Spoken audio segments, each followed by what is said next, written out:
So good morning, everybody. Good morning, good morning. Welcome to the CE class. That is the new construction contracts, exhibits, and walkthroughs. Oh my. We are so excited to have Amy Davis, founder of Davis & Associates Attorneys at Law, as the instructor, and I'm going to pass it over to her in just a minute. If you have not already done so, please type in your name, your email address, and your real estate license number in the chat. Also, turn on your video so that we can see that you are there and have not just turned on the computer and walked away for 3 hours.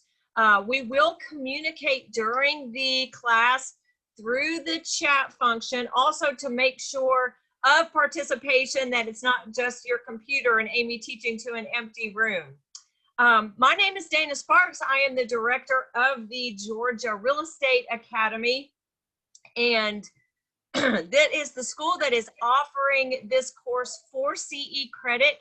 It is for 3-hour CE credit. It takes us about 3 to 5 business days to get those credits actually recorded, because we have to combine the registration report when you registered, the attendance report that Zoom automatically tracks your attendance on the actual program, as well as the chat function. So this is for 3 hours of CE. We will take a break. Please mute yourself. We will mute you, but you have the ability to unmute yourself. But please try and ask your questions through the chat function, and Amy will answer those throughout the course and at the break and afterwards. There will be a course evaluation that will be handled electronically also as a poll after break. And before we get started, I am going to, and this class is being recorded, I am going to read through the notice to students, and then I will hand it over to Amy. So, this is the notice to students for the virtual broadcast of continuing education classes for GREC approved classroom classes. The Georgia Real Estate Academy, which is GREC School 6915, with an end date of renewal being December 31st, 2022, presents to you the following course of study: new construction contracts, exhibits, and walkthroughs. Oh my. This is GREC course number 71147 through that GREC school. This is a virtual remote broadcast of an approved in-class course, 3 hours in duration, approved by GREC for the purpose of continuing education. There are no prerequisites to get credit. As I mentioned, Amy Davis of Davis & Associates Attorneys at Law is the instructor, and there is no homework and no written exam. All students must be on time and present for all remote virtual broadcast instruction hours in order to receive credit for this course. And as I mentioned, that is with your video camera on and with your participation in the chat function. Roll call and documentation of students' real estate license number will be conducted via a chat function at the beginning and end of the session and after all breaks. Students may only receive credit for a specific course number once every 12 months. If you've already received credit for this course within the last 12 months, you are more than welcome to stay for a refresher of the material, but you will not receive additional credits. No recruiting for employment opportunities for any real estate brokerage firm is allowed in this class or on school premises, which is very broadly defined via Zoom. If so, please report promptly any effort to recruit on behalf of a brokerage firm by anyone, including a fellow student, to myself, Dana Sparks. I am the director. My phone number is 678-580-6880, or the coordinator of the Real Estate Academy, who is Heidi Kelly.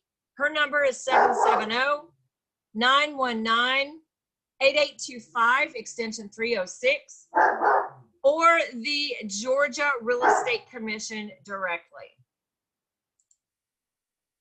So I am going to mute everybody, and then I'm going to hand it over to Amy. So.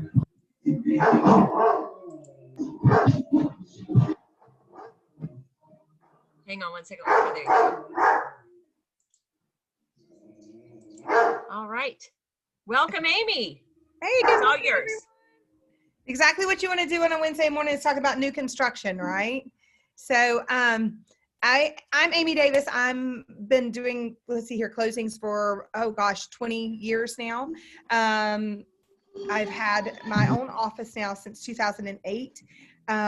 I'm just going to go ahead and just go through a couple of just really quick things with you.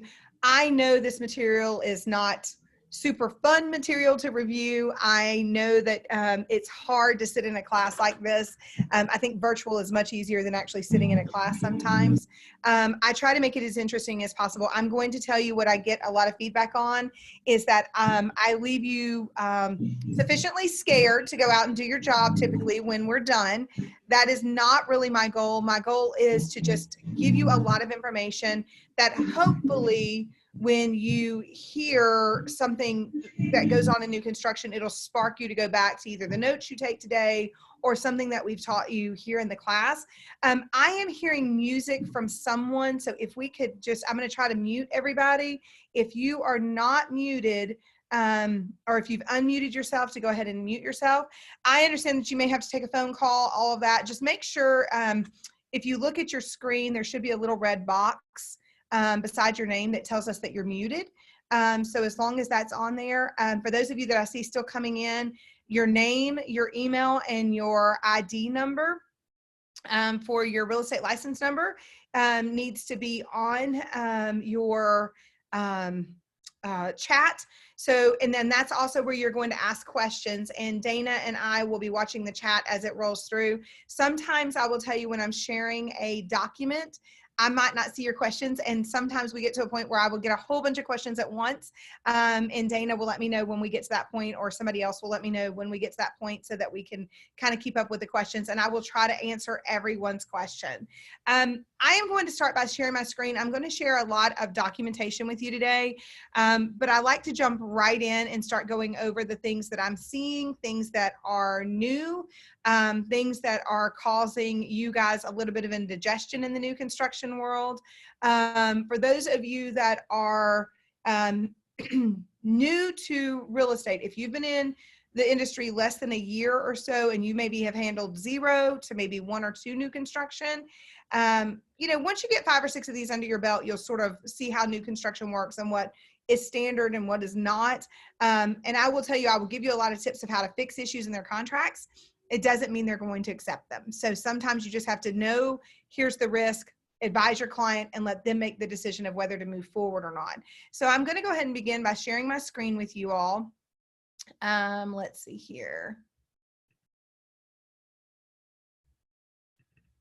Give me just 1 second. It takes just a second to start the screen share.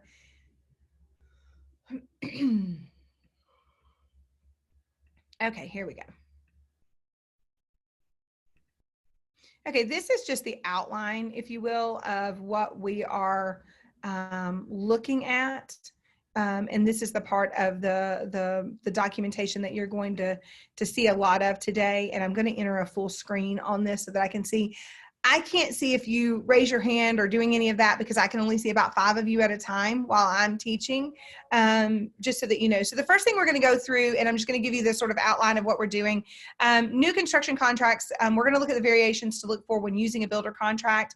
I'm going to tell you, and Dana will tell you, I'm a huge advocate of this. If you are representing someone in a new construction, you absolutely need to be able to read the contract, and you need to make sure that they have read the contract. Just simply saying that, hey, this is what the contract says, it's new construction, is not enough. You are a licensed professional, and therefore you're held to a much higher standard than someone who does not have a license. Once we do that, we're going to go right into discussing problems with builder contracts and issues that arise during contract negotiation, including the earnest money deposit, how to determine the reputation of a builder, change orders, closing upon issuance of a CO and requirements to close, what happens with closing with the builder's attorney and or mortgage company, and contingencies to sell current property. And we're going to talk about some of the iBuyer platforms and what they're doing with new construction today as well. And then we'll take a break, and then I'll come back and go over during new construction build out issues, including punch out lists, warranties, on-time closings, independent inspectors, change orders, limits on visiting property. I'm seeing more and more of that happening now. And then your post-closing problems with the issuance of title insurance, construction surveys, building line setbacks, non-disclosure issues, and then repairs as well. So I want to jump right in and start sharing with you some of the documentation that I am starting to see or have been seeing. I'm going to start with specifically clauses that I am seeing in contracts, and I have pulled every one of these directly from a contract that I have worked on in the last probably 2 years, I would say. So this is going to give you a really good insight of what we're seeing and why some of the things that they are doing are so concerning, and why we need to make sure that we're really looking into what we need to do to protect your clients. So can everyone see this? Is everybody, Dana, can you see the screen share, and can some of you see everything? Okay, good. Yes, we can. Okay, so right here, let me do this. I'm going to minimize this a little bit because it's hiding behind there. I'm going to pause the share for just a second. Okay, let's see here. It's kicking me out. 1 second. Okay, there we go. Let's see if I can start screen share again. Okay, sorry guys. Sometimes this computer stuff gets to me a little bit. Okay, so one of the common clauses that we see in the builder contracts is when you're ready to have an inspector come in, or if you're requiring an inspector, or they already have a lot of times in their standard language, inspector must be a member of one of the following organizations: the American Society of Home Inspectors or Georgia Association of Home Inspectors. Prior to the inspection, the inspector shall furnish to seller a letter from the association of which it is a member, identifying the inspector as a member of such organization, and the inspector shall present to the seller evidence of general liability insurance, insuring the inspector in an amount of not less than $500,000 and without incident limitation. Inspector shall present a valid business license for the jurisdiction in which the inspector is operating. This can be extremely problematic. This one actually came out of a builder that was building here in Cobb County, and our inspector met all of the guidelines except for the fact that he did not have a business license in the Cobb County. His business license was actually in Fulton, and they refused to acknowledge any of his write-up on any of his documentation because he didn't have a business license in Cobb. Well, as we all know, you're not required to have a business license in every county. Technically, you're supposed to have a business license in the counties in which you do business. However, they use that as a reason not to validate the inspector's inspection. And the buyer ended up going and getting another inspector from Cobb County that had a business license in Cobb County and having them come back out. And basically, they wrote up the same thing, but it just cost the buyer a lot more money to be able to do that. So there's little clauses like this that you need to be careful with, just to make sure that you're reading the contract and make sure that they're not going to try to find some way to kick something back out so that it causes you any issues with your buyer. This is another one with change orders. I'm seeing tons of issues with this. Buyer agrees that that any request for change orders or alterations to home change orders will be set forth in writing on the change order addendum. Now, here's the issue. The change order addendum, when it has language like this, it tells you that they have their own form already. So you can send it over on your GAR or your RE change order forms. However, they are most likely going to make you use their form. And I want you to be very, very careful of the language they use on that. Any request to change order must be signed by the buyer and seller. No subcontractor, workman, or material supplier has authority to agree on behalf of the seller to a change order. Buyer acknowledges that there are two types of change orders, and here's where we talk about this: seller initiated and buyer initiated. This is a big one right now during the COVID fiasco that we're dealing with. Seller initiated change orders may be required due to product discontinuation, material availability, or other unforeseen factors with resources or site conditions. When this occurs, there will be no charge. No change order fee assessed to the buyer. All buyer initiated change orders will incur a change order fee of $300 payable at the time of the change order being signed. I want to point out, we've seen change orders as high as $1,000. So they can be any variation. $300 just happened to be on this contract. Therefore, it is highly recommended that all final selections and decisions are completed as part of the design selection process. Buyer agrees that all change order requests must be presented to the seller so as to allow seller adequate lead time to schedule the change orders into the normal building sequence. Seller shall have the right to refuse to make any requested change orders, and any such refusal shall not be a basis for buyer not performing his or her obligations hereunder. Here's where I want to stop for a moment. With this COVID stuff, I will tell you, I've had a lot of my builders, and I'm hearing from a lot of you that builders are having to change out things such as cabinets. They're having to change out things such as, faucets, electrical, some of the plumbing products they're using, HVAC stuff, because they can't get everything in. Refrigerators are a big one right now. I am hearing that the only thing available is a Samsung, and I'm a firm believer that if there's only one type of product available, it's probably not the product you want. You might want to do some research. I'm hearing that people are not able to get the refrigerators, and I am now starting to see special stipulations that due to COVID, supplies and demand are extremely limited, that in the event that they are unable to get a dishwasher, a stove, a refrigerator, or any other type of appliance for the kitchen for any reason whatsoever, but yet they're able to get a CO to close, that the buyer will have to close with the CO, and that the seller will do the best they can to get the product in there as soon as they can. I want you to be extremely careful with this. You may want to have your client ask at the time of design selection if they can go ahead and choose a secondary backup that will only be used in the event that the other one is completely unavailable. The reason that I would suggest that you do that is because a lot of the contracts say that if your selection is unavailable, in an effort to not delay the process, the seller has the right to choose the most substantially same material that they can, and they may change the color, they may change the design, in order to keep the transaction moving forward for the proper close date. I just got a call yesterday on one that one of my clients has, and she said they wanted a really light sort of natural wood in the house that was not stained, and now they're getting a very dark stained wood because that's all the builder could get in order to close on that date. It's a pretty significant difference based on the pictures, but their contract does have language that for any reason whatsoever that there will be a delay by more than 10 business days, seller has the complete authority to change any of the design selections to still be able to meet the closing date time. So they're now getting cabinets they absolutely did not want. I want you reading these contracts because you never know what's in them. And because you don't know what's in them, it causes all of us a little bit of issue and a little bit of problem. And we want to make sure that we are protecting our clients. I am going to switch over. I'm going to stop that share, and I'm going to switch over to another document really quick. I have a whole lot of new construction documents. Y'all bear with me just a little bit. It's a little hard to switch back and forth between documents when we're doing it electronically. So I want to go over some of these other special steps with you that we're seeing a lot of. Is everybody able to see that now? Yes, we can see it. Okay, good. Okay, so let's talk about this. Any changes or upgrades made after contract, and these are every single one of these are special steps that I have pulled from new construction. Any changes or upgrades made after contract acceptance by all parties will be required to pay blank % of the cost of change plus blank change order fee per occurrence.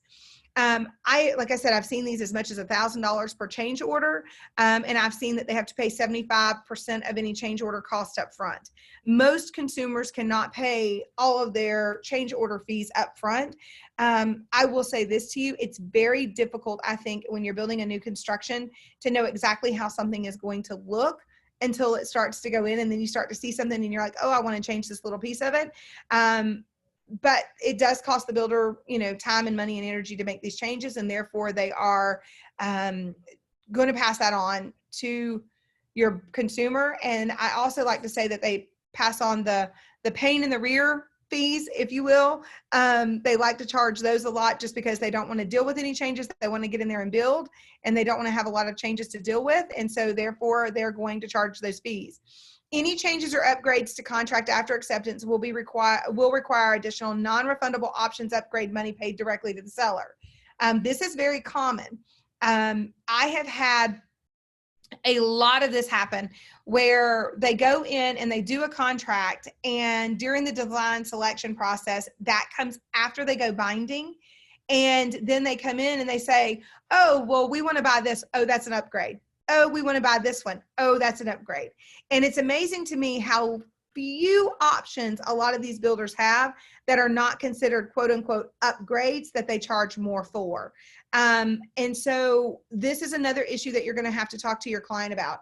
I am seeing a lot of builders not allow the realtors and agents to come to the design selection process. That is a problem, a big problem. I'm going to give you an example that just happened to my client last year. She was not allowed to go to the design selection process. She had forewarned, because she does a lot of new construction, she had forewarned them, look, they are going to try to upgrade you and upsell you on everything. Be careful, watch what you're doing. They had a contract for $418 on this new construction process, on this new construction home. By the time they walked out of the design selection process, they had the home at $485 based on all the upgrades and options they had chosen. The problem was that the nearest home in sales price to that in the neighborhood was around $425. So they were $60,000 off on value versus all the upgrades they were doing. And the builder had a clause in the contract that in the event the home did not appraise for anything over the base sales price in the initial contract, the buyer was responsible for coming up with the money to bring to closing for that difference. That's a huge swing. So if that home only appraises at, let's say, $425 and they have it at $485 now based on upgrades, that buyer is going to have to come not only with their down payment for their loan and the amount they have to come for that and their closing costs, they're also going to have to come with the $60,000 difference if it doesn't appraise. So the buyer had the option to either lose their $10,000 of earnest money that they gave or to try to renegotiate with the seller. So of course they tried to renegotiate with the seller. The seller said, absolutely not. We are not going to allow you to change your options upgrades. If you don't buy it as is, you're going to lose your $10,000. We're not going to work with you. You came in here and you picked all these things and it's already been submitted. Now, here's the funny thing. The very afternoon, they called the next morning before 10 o'clock to stop the process of the selection upgrades. They were told, no, they had already signed off on it. Well, that afternoon, they got a notice from the agent, the subdivision agent, with a copy of the signed options upgrades from the builder. They didn't sign it until after 4:30 that afternoon. So they were already trying to back out of those, and the builder said, absolutely not. We've already approved them. We're not doing it. And so they ended up walking away, losing their $10,000 earnest money, because in their mind, that was a much better financial decision than for them to lose the $60,000 money. Now, let me just go in and tell you, the home that they built ended up selling for $427 on the lot that the buyer had chosen. So they ended up taking their $10,000 and then selling it to another buyer for a base price home without all the options upgrades. It's just some things to think about. I want you to have your clients go in knowledgeable and ready for the options upgrade selection process. Before they go in there, you're probably going to want to, if you do new construction a lot, one of the things I always recommend that you have is some form of an estimate for the size home. If you're building a $400,000 home, maybe start some type of Excel sheet that, for a $400,000 home, it's going to cost, $12,000 for lighting and electrical and light fixtures, et cetera, and kind of give them some ideas of what budget they need to stay in, or ask the sellers what budgets they need to stay in to keep the home at that price. And that way they can see it, because they're not really good at explaining in a lot of these cases. Now, there are some extremely good builders out there that will say, look, you're getting very close to being over the valuation of overpricing your home in this neighborhood. And if you're getting that close, are you sure you want these options? If it doesn't appraise, you understand, and they'll go over it with them. But it concerns me greatly that they want to leave the agent realtor out of this process, because that's sort of what you're there to guide them through. The next one, upon completion of the home, if buyer chooses to have the property inspected, in addition, it should be saying in addition, but it did say in additional, because we just literally cut and copied this in here, to required county in addition to required county inspections, buyer may do so at buyer's own expense, provided the following requirements. Credentials must be submitted and approved by seller before home inspector can enter the building.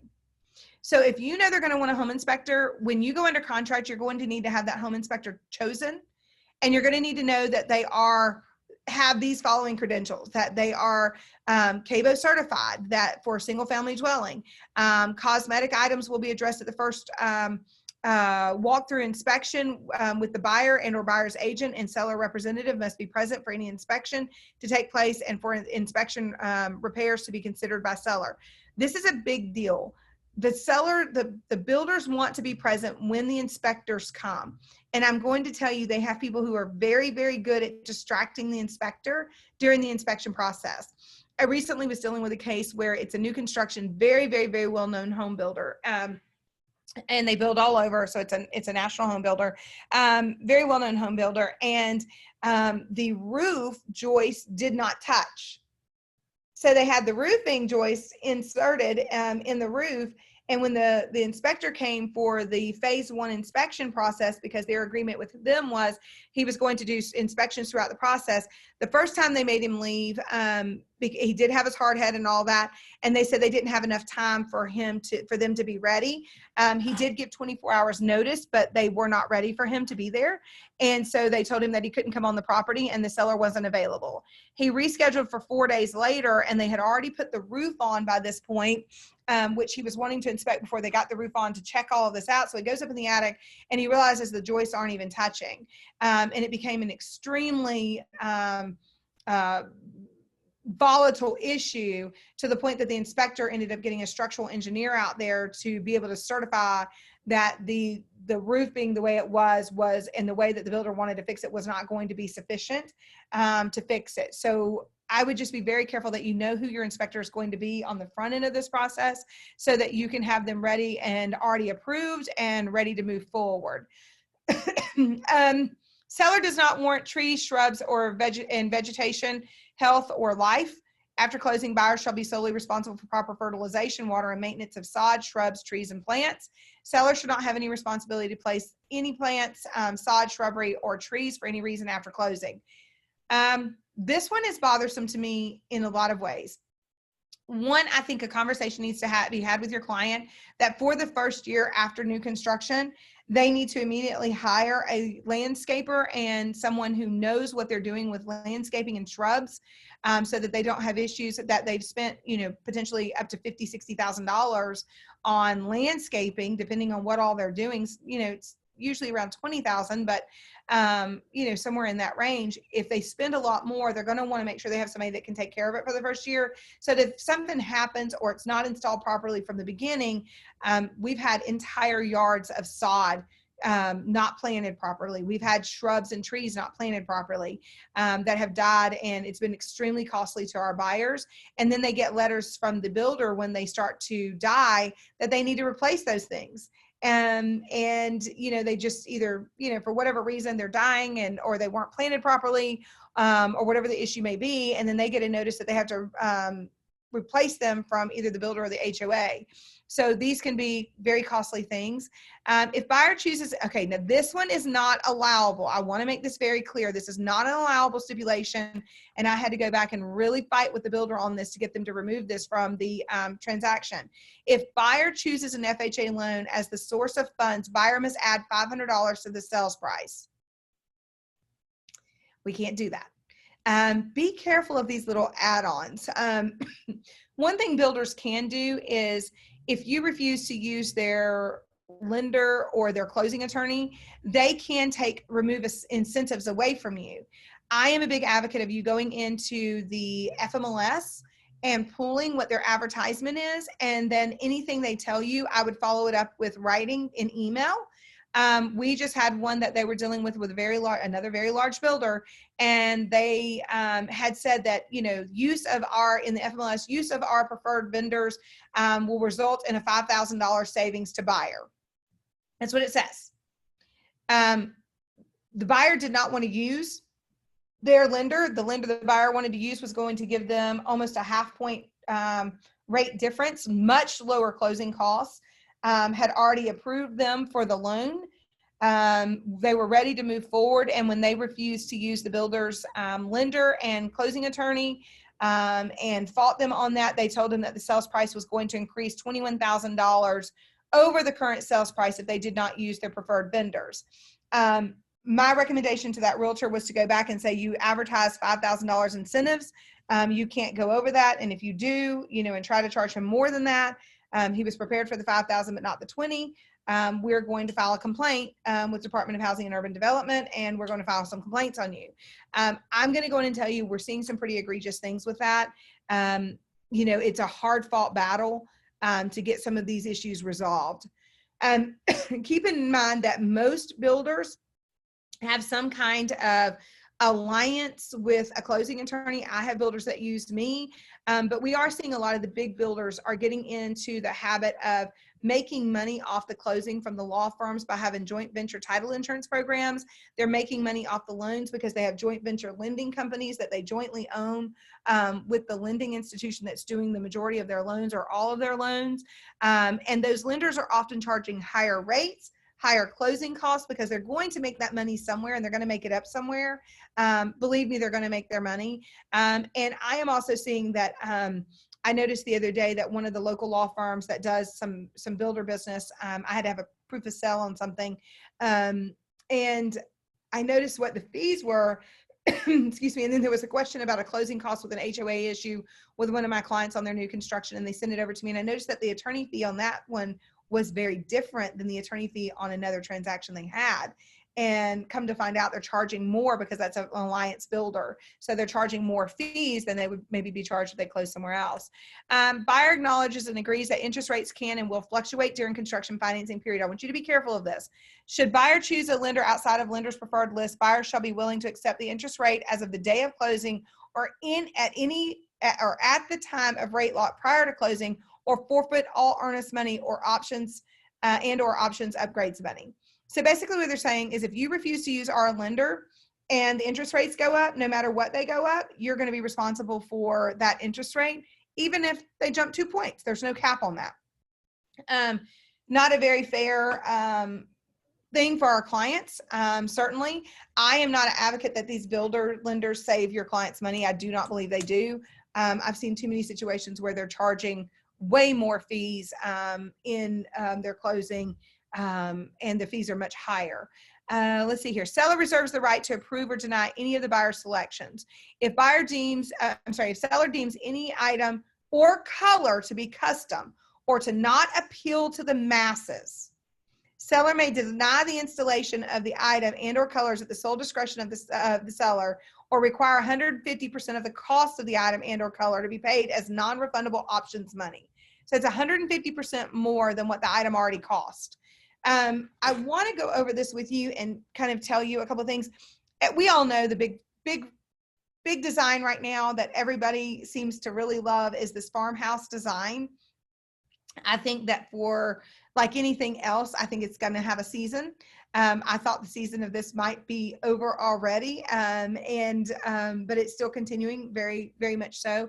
But the shiplap specifically, we've had a builder that recently told our client that it didn't appeal to the masses, and therefore they were going to charge them 150% of it. That way, if they didn't close and they had to remove it, they had the money to remove it and repair the walls, because not everybody likes farmhouse design, which is true. Not everybody does like it. So what if you do, right now, custom colored cabinets are a big thing.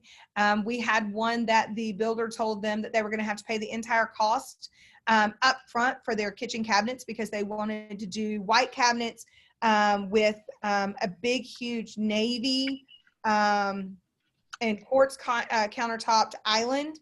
And they told them that to do the navy, that they were going to have to pay all of their countertop fees up front, even though they were using white. Please mute your mic. You have unmuted yourselves. If you have questions, please use the chat. I'm hearing somebody still. Okay. Sorry. If you have questions, write those up in chat, and we are looking at those, and I will get to a place where I stop and go back and answer questions. visit, just because there's 160, I think, something of you guys today. So it's hard for me to stop every few minutes. Another one that's a big one is the style of the tubs. Is another one that we're finding is another big one that doesn't, quote unquote, appeal to the masses. Sometimes it can be adding on a screen porch, which I would think most people would like a screen porch, but we've had that one come up. Let's talk about visits to the property during construction. Okay, this is another big one. I call this a pain in the rear clause. We don't want you to be a pain in the rear, so we're not going to deal with you, and we don't want you on the property. Okay? So here's how this works.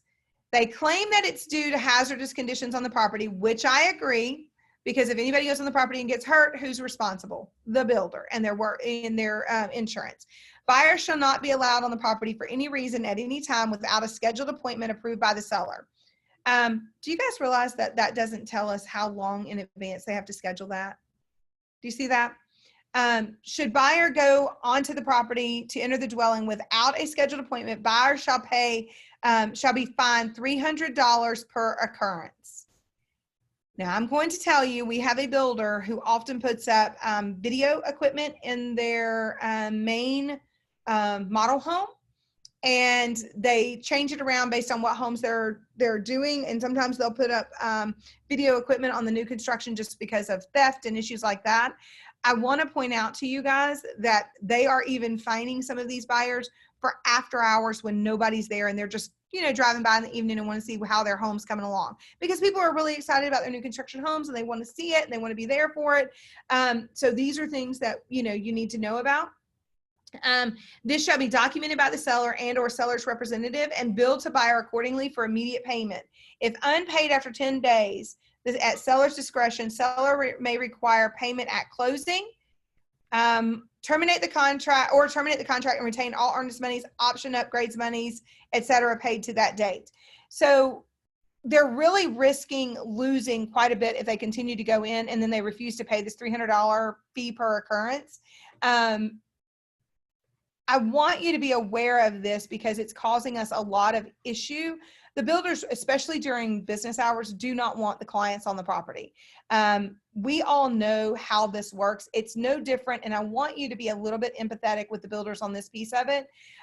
Remember how you feel when you have a buyer, I'm sorry, this is like doing something weird.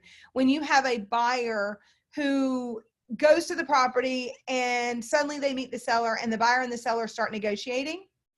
This is often what happens when you have a buyer that goes to a new construction property and they start talking to the subcontractors. My dad is a builder and a plumber, so I can tell you, I have seen this my whole life and how frustrated he gets with it. They go out there, start talking to a sub, and they say, hey, this is wrong. This isn't what it's supposed to be. And the sub stops working to get a hold of the contractor and say, look, they're saying something's wrong and it's not done. And my dad will have to drive over to a property to make sure it's done right and make sure it's going right, only to find that what they had in their mind from looking at the plans on paper is not what it looks like or they thought it was going to look like, and now they want to make a change. So now he's stopped work on the property because of somebody being on the property that wasn't supposed to be there to begin with. So I will tell you, I can see both sides of this. I just really want you to be aware of what's transpiring with these, because it's going to cost your client an enormous amount of money if they can continue to go over there. I actually had a seller builder who recently terminated a contract and kept almost $50,000 of the options upgrades because the buyer kept going to the property when they had sent them several notices to stop going, and they had a clause in the contract that prohibited them from doing that. Also required them to pay fines, and they were refusing to do that. So as such, the builder ended up terminating the contract because the client became so difficult. Dana, I'm running through the chat.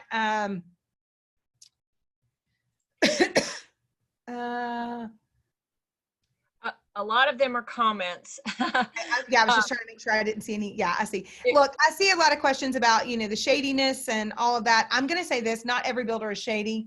And I'm going to give you some really great ways to know and have your client check, and for you to be able to really sort of set yourself above the standard of other realtors when it comes to new construction, and to really hold yourself out to know what you're doing. I'm going to tell you right now, as a new construction realtor, I would never go into representation without recommending that they hire an inspector to go through all of the inspection processes. Phase 1, where you're doing the layout and the concrete pours. Phase 2, where they're doing the walls and then you've got the plumbing and electrical, and then phase 3, which is the cover up, which is putting in the sheetrock. And a lot of builders are now, not all of them now, some of the more reputable ones, and I can tell you this is something my dad and my brother started doing in their business. They actually take an iPad video between each thing. So when the electric is done, they'll go through, depending on whether they're building or plumbing, but if they're doing the plumbing on something, they'll go through and actually video where they put all of the plumbing pipes in the house. So that they can show, number one, that there was no damage to them when they finish, because a lot of times the electricians and the sheetrockers will come in and they will hit one of their pipes and cause a damage to the building, and that way they know where the damage came from. But it also is something that they can give the homeowner, or when they go back to do a change out, or if they have to go back and do, the buyer, the other day, my brother was telling me that they were hanging a picture and hung it, and they hit one of the pipes where they hung the picture, and he had to go fix the pipe that they had caused, a little leak in. And he knew exactly where it was, not just because of that, but because he had the video of where they had put all the pipes in the house. And they give this a lot of times to their clients, which is kind of nice. So that's more of a custom builder type thing. Watch this one. Buyer shall not make any purchases outside of the, I'm sorry, I'm trying to get this to go down. There we go. Buyer shall not make any purchase outside of the normal scope of buyer's current expenditures upon the buyer's acceptance of this agreement and the closing date. Buyer shall further not incur any new debt of any kind during this time period.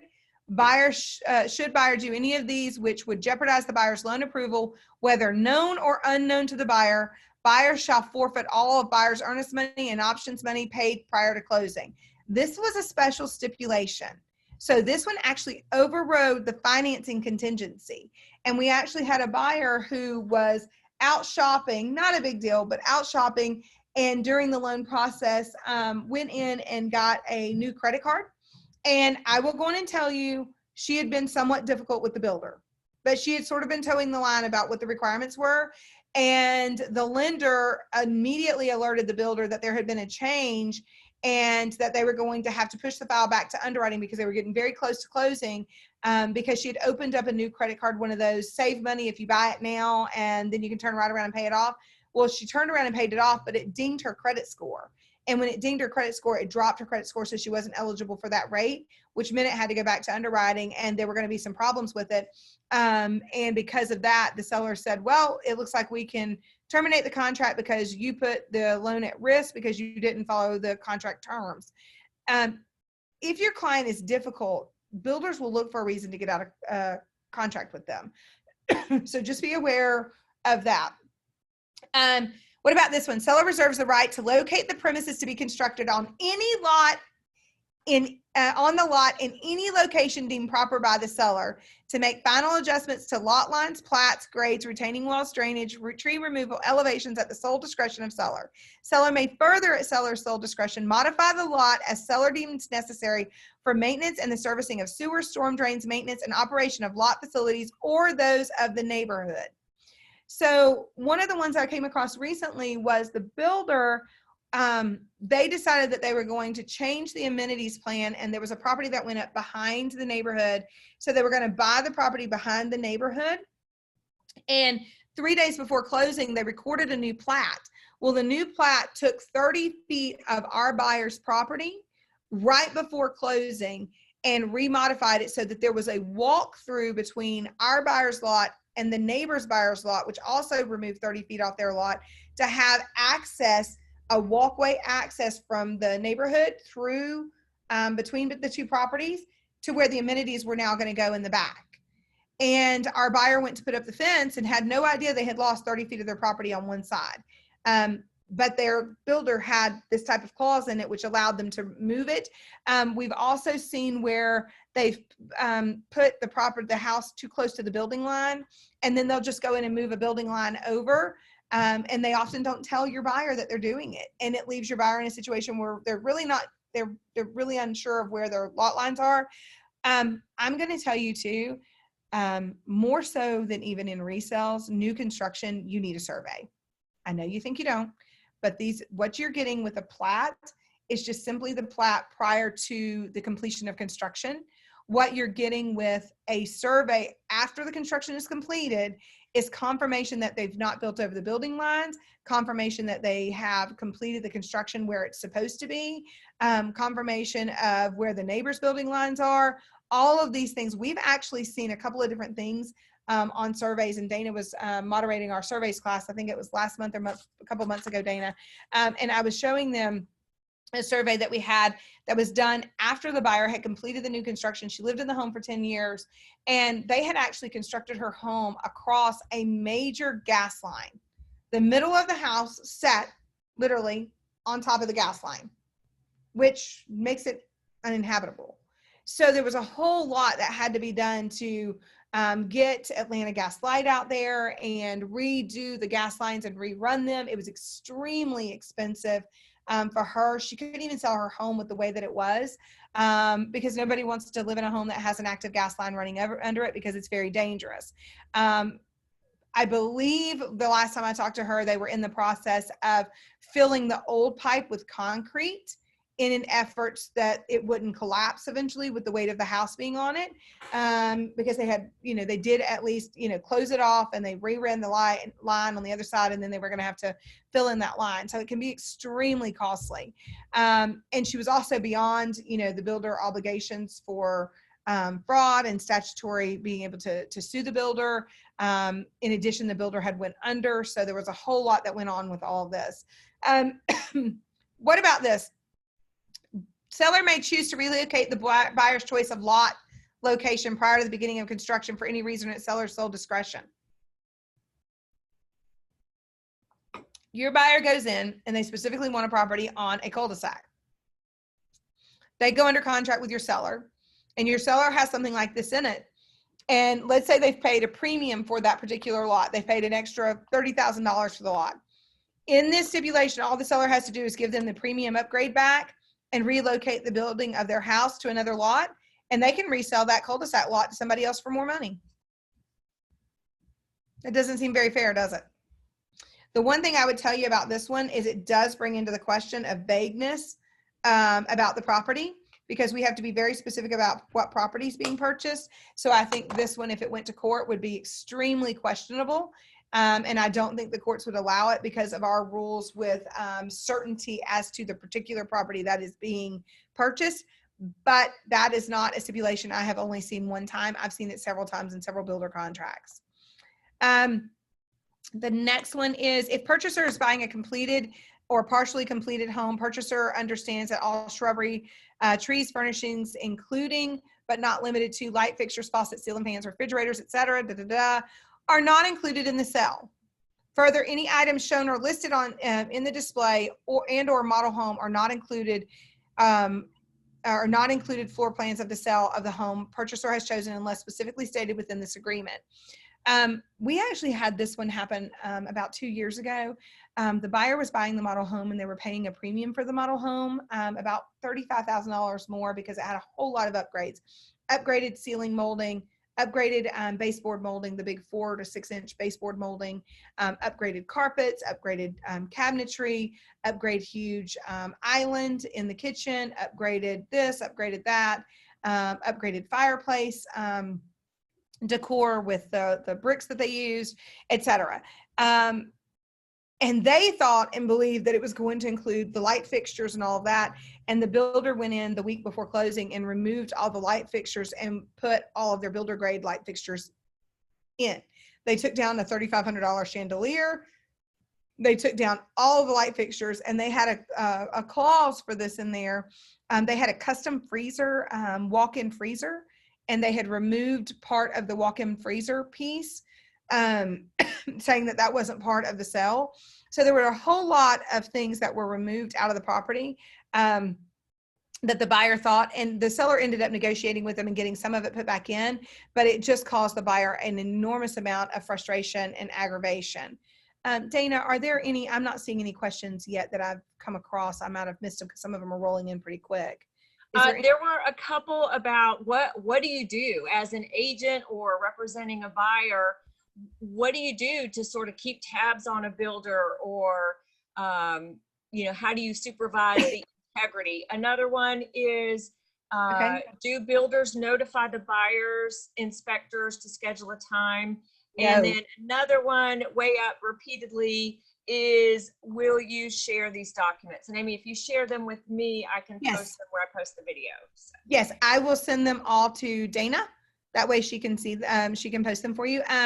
Let me start with you on how to sort of oversee the building process in the best light. Remember when I was talking at the very beginning about having that inspector available as soon as you go under contract, knowing who that inspector is going to be based on whatever certifications are required. And I'm going to stop right here and say this. Do not ever go to a subdivision that you do not have the agent send you the contract in advance to review. Do not ever go to a subdivision that if you're going to a new construction subdivision and you know it's one of your things, call the agent on duty, call the sales rep on duty. Remember, they're not always licensed agents. Call them and ask them to send you over a specific copy, a copy of the contract for you to review before you ever get there. Because you may find out, you know what, this builder is going to be extremely difficult based on the language of this, and I need to warn my client before they ever fall in love, because once they see the home that they can picture their family in, it now becomes emotional and is no longer a business decision. I want to share that right off the bat. And then I would say, get your inspector involved, and I would even potentially get a licensed builder in these cases. And again, Alona, do not accept that. Tell them I understand that, but my buyer is going to want to read every word of every document, and they're going to want to review it before they come there to see the property.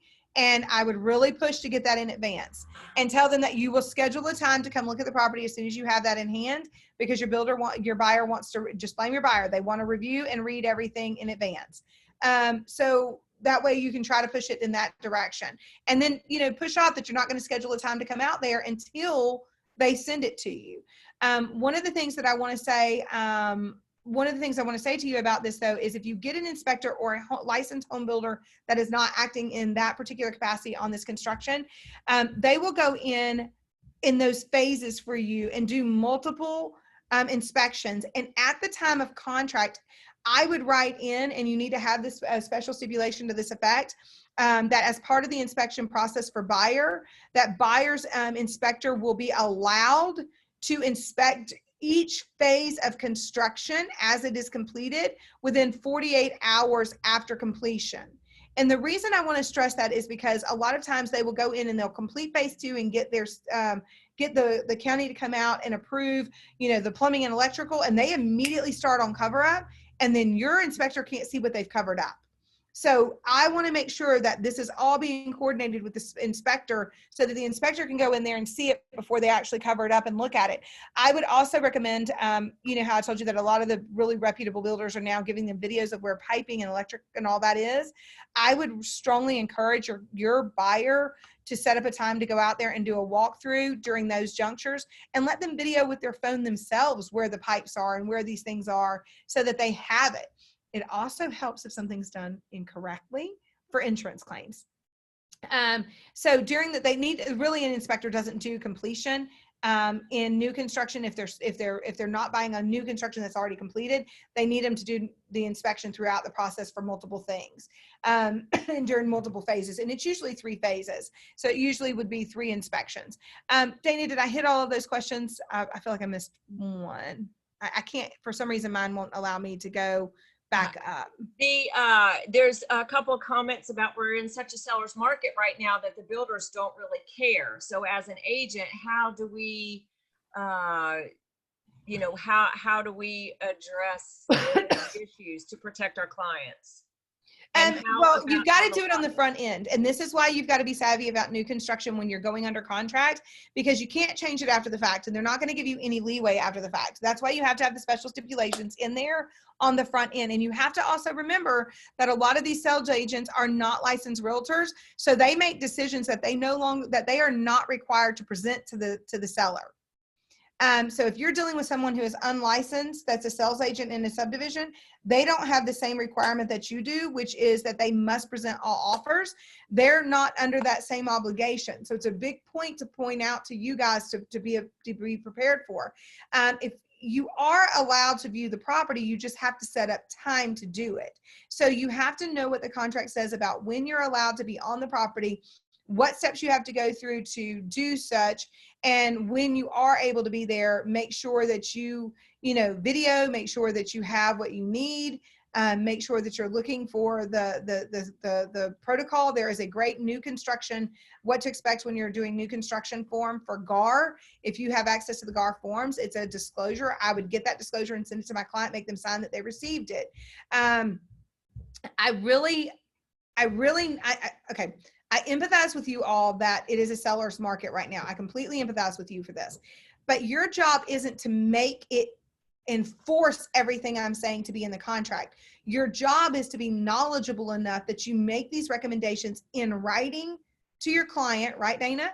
Such that when they decide to take a different alternative and sign it anyway, you have given them the recommendations. And now guess what? When they get mad, you have it in writing that you gave them this recommendation. So when they call your broker can say, we have told you of this and we informed you that you needed to do this and it was your choice to still move forward.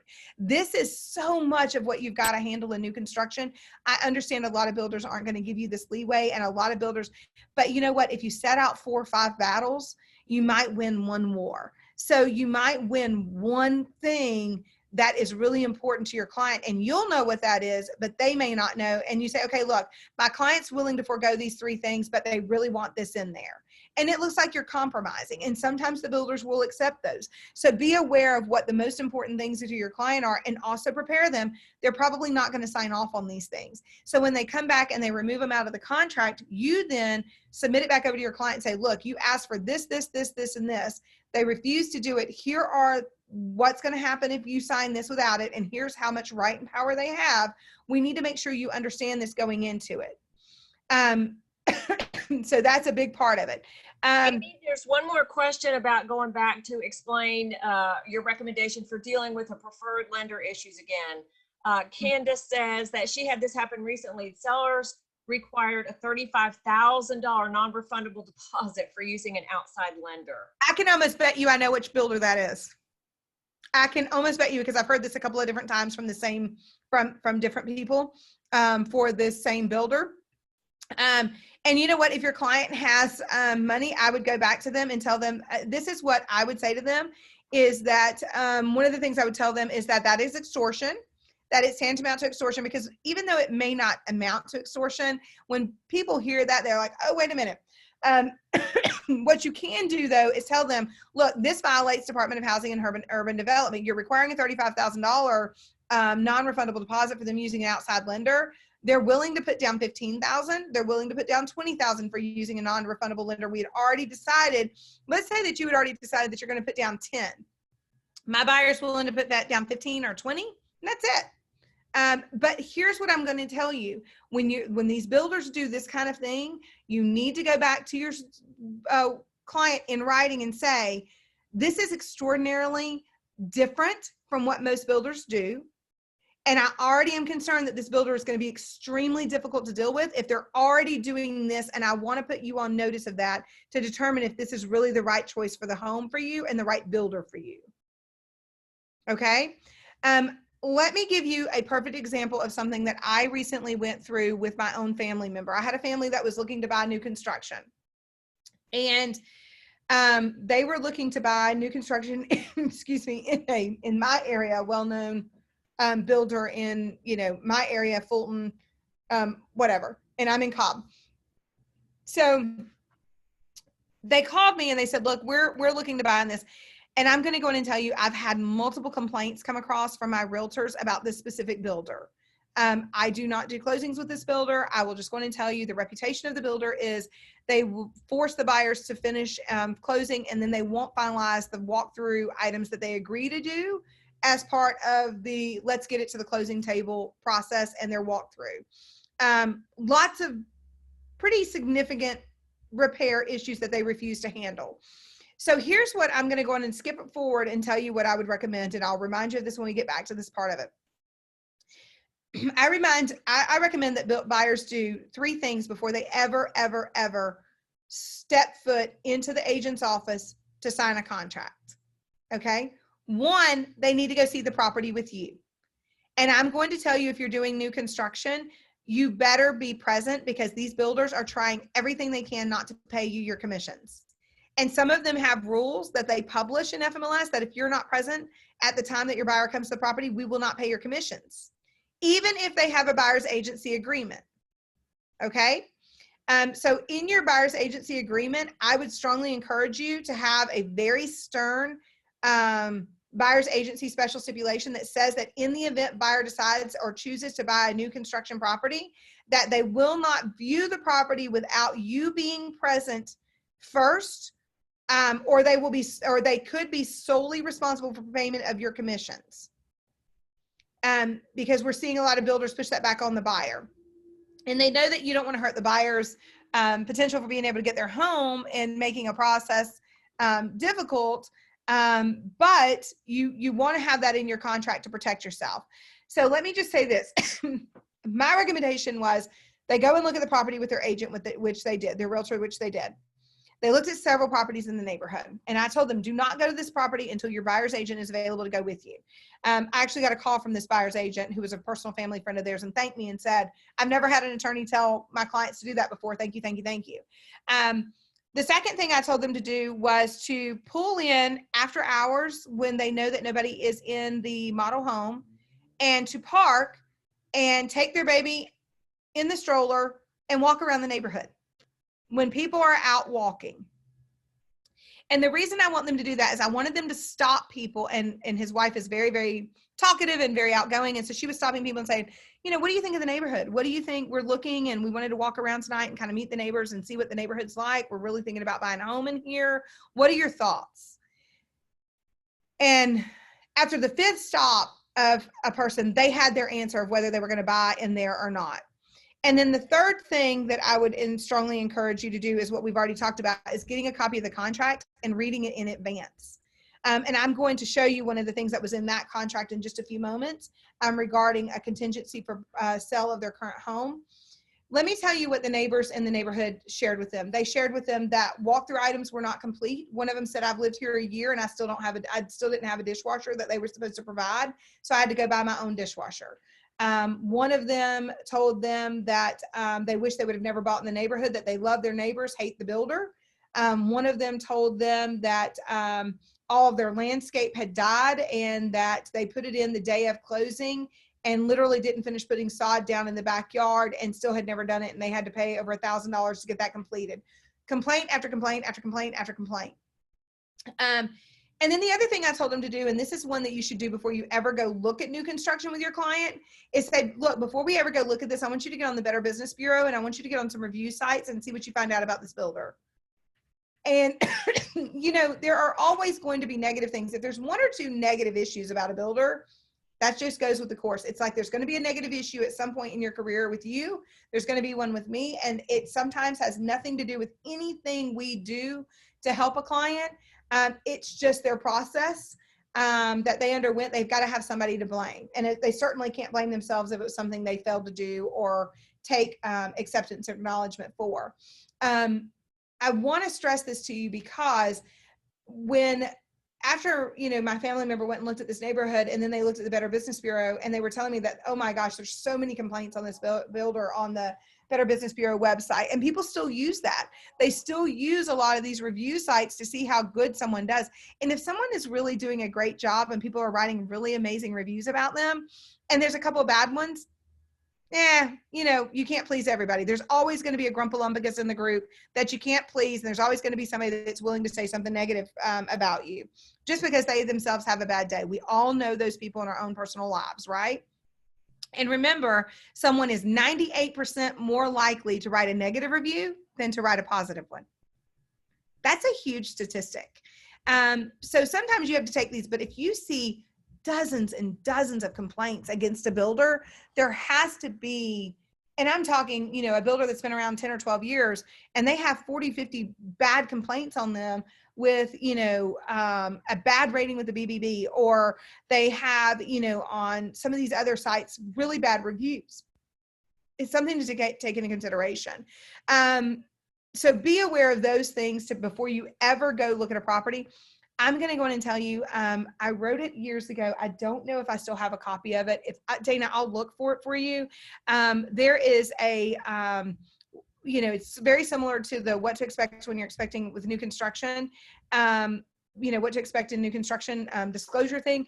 But the one that I wrote years ago for one of my clients that I think she still uses actually has information on it of check, websites for reviews, go to the neighborhood and walk around and meet some of the neighbors and ask them about their experience with new construction, those kind of things. And it has some of that on there, and you can just kind of give it to them, create your own. I mean, it's super simple.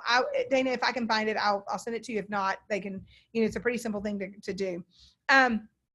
Let's talk about seller held earnest money, and we'll go through that, and then we'll see where we are before we get to some of the other stuff, and then we'll go through, take a break, and then we'll come back and complete.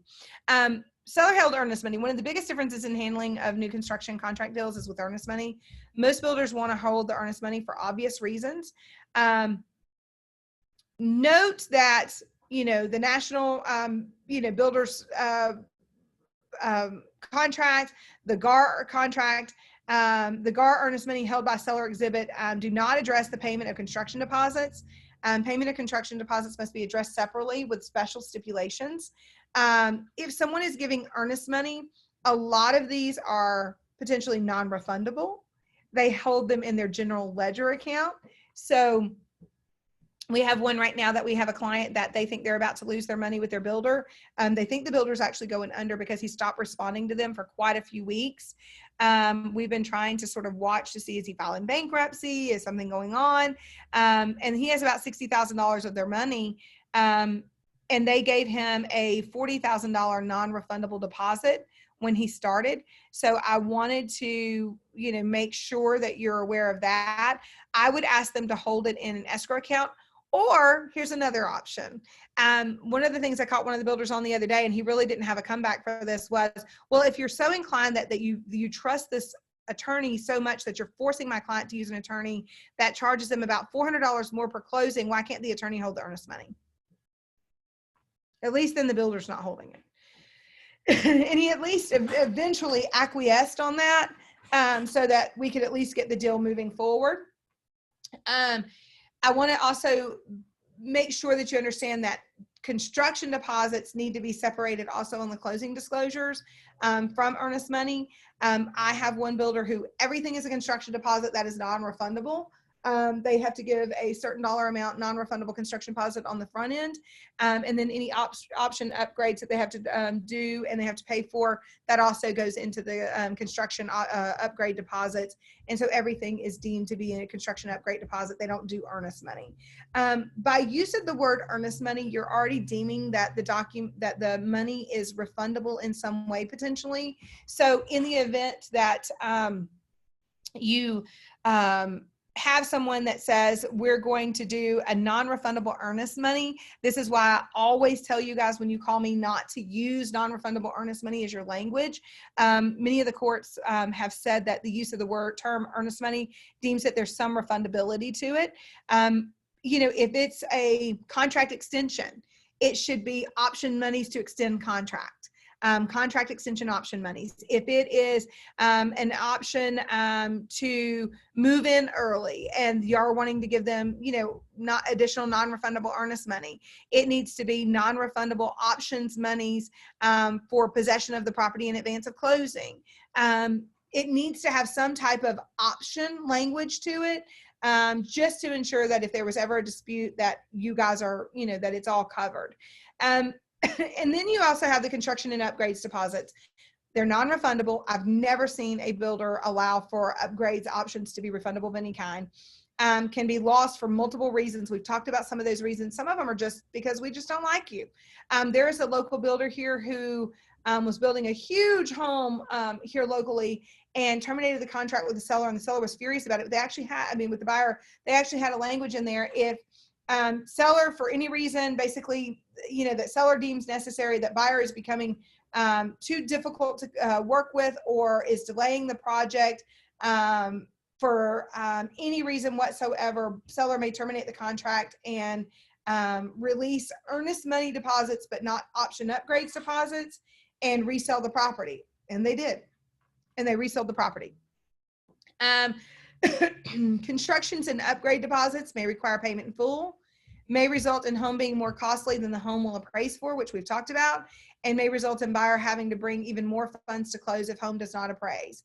I really am concerned about the new appraisal things going on. And here's one of the reasons that I get very concerned about these tie-ins and all of this with the builder. When you have a lender that is in the pocket of the builder, and then you have an appraiser company that is supposed to be a third-party appraiser that nobody gets to talk to, but we all know somehow somebody's talking to them because they obviously know what the sales price is, because every appraisal that you have comes in for exactly the sales price and not a dollar more. Those appraisers work for those lenders, and they're supposed to be a disinterested third party to ensure that the home appraises. But what I'm finding is that in these new construction, that they're often appraising these properties based on just the neighborhood and not anything outside of it, which can often be the right way to do it. But it does concern me that because they're sort of all intertwined so neatly and so monetarily, that there can be some fudging of the numbers in order to get the result that the seller is seeking. I was talking to a lender about this a couple of months ago, and I noticed that he was no longer working with a particular builder. And when I asked him why, and he said, because I'm too honest. And I said, what do you mean you're too honest? And he said, well, I'm not going to talk to the appraisers and tell them they have to make something appraised if it doesn't. He said, number one. And he said, we were having problems with the appraisals. And he said, and number two, he said, you know, they were pushing because they were wanting this joint venture alliance thing for us to do more on certain fees and to charge certain things. And he said, and we didn't feel that we could, and it just wasn't a good matchup for us. So I get very concerned when we're not sure if the appraisals and all of these things are on the up and up, because everyone is in everyone's back pocket, so to speak. So that's all part of that. And I'm going to switch off of this stop share for just a second, because I do want to look at the chat. I see a whole bunch of stuff coming over. Give me 1 second. I'm going back and forth between documents really quick, and I want to make sure that I'm getting it all in here because there's a lot to do. Okay, let's see here. Oh, I'm sorry. I'm trying to get to your document set. It's a lot, guys. Okay, there we go. How much does this information apply to having a home built on your own land? Actually, you have, when you're building on your own land, there's a whole lot variable different risks. I talk about this all the time, and I know that Dana and some of you that have taken multiple classes from me have heard me talk about this. Anytime you have a contractor come to your home to do work, you should have the subcontractor sign off before you make any additional payments. And what that means is, if you own the land and you have authorized work to be done on your behalf at the control of someone else. I hired a contractor to redo my kitchen, for example. Let's use that. You go in, you have somebody redo your kitchen, and they hire a plumber or an electrician. Before you pay them at certain points, and you need to have it sort of set out at what phases they're being paid. In a new construction, there are, you know, phases of payment and draws for them to be able to do. You got to make sure that the work is being done, excuse me, and that we're getting subcontractor releases along the way. So for new construction, if you're building on your own land, you're going to want to make sure that you get a plumbing, when they do the rough in, you're going to want, which is the rough in, the build out, and then the cover up. You're going to want to make sure that after the rough in, when you pay that first big deposit or that first big sum after, you know, you close on your construction loan, you want to make sure that the plumber is being paid and that they sign a materialman's release. And I wouldn't release it to the builder until that's done at each phase, that there's a materialman's release at each phase. You will have 3 phases for sure with a plumber. You're going to have phase 1, which is the rough in. You're going to have phase 2, which is the build out. And then you're going to have phase 3, which is the completion and the where they actually go in and set all the faucets after all the lines have been run. You know, they have to wait to set the faucets until the countertops and cabinets are in. So you're going to need to get those for each one. So I would say that absolutely that you absolutely have to and should need to, excuse me, get those materials release for each one. And that's basically for each phase. So there are some, different things. When you buy new construction and the builder owns the land, they sign what's called a builder affidavit at closing, or should be. And your title insurance should protect you if somebody comes in and files a materialman's lien even after closing. So that helps us say, oh, well, they were a bona fide purchaser without value. They didn't know that there was monies that were unpaid. They've paid and they've bought it. You're going to have to go back to the builder and file with them to get that done. A builder deposit would be the same thing as a options upgrades or construction deposit. And that's the same terminology. It just gets it out of the earnest money realm. Are you saying that if the buyer has to pay up front for upgrades? Okay, Clarissa, here's what I'm saying. If they pay 100% for the upgrades up front, for those options upgrades, and let's say that the sales price, it's two different things. So you will have a builder that will make them pay 100% for the options upgrades, and they keep the sales price as it is in those cases because they're not financing in any of the options upgrade stuff. Or you're going to have them finance in part of the option upgrades. Let's say they pay, 50%, and some builders don't require them to pay but 25% non-refundable for the options upgrades because they know they'll be able to sell it. If it doesn't appraise, they have to come to closing. They can't get the loan on that difference of the amount, and they have to bring the difference of that money to closing. So in the situation I gave y'all earlier, they were financing in all of those options upgrades. They didn't want to come out of pocket for the additional $60,000. If it didn't appraise, it's going to then turn around and they're going to have to pay the $60,000 out of pocket. They're not necessarily paying it twice though. The final appraisal and time. No. She asked, is it typical of new construction to not have the final appraisal until after closing? Closed on a property 2 weeks ago and the appraiser is asking to come back to the home now. In new construction, no, because of with the lender, the appraisal should have been completed at the time of closing. So I don't know what went on there with that, Candace. The appraisals have to be completed at the time of closing. I've not ever had this question come up before where they're trying to complete appraisals after closing.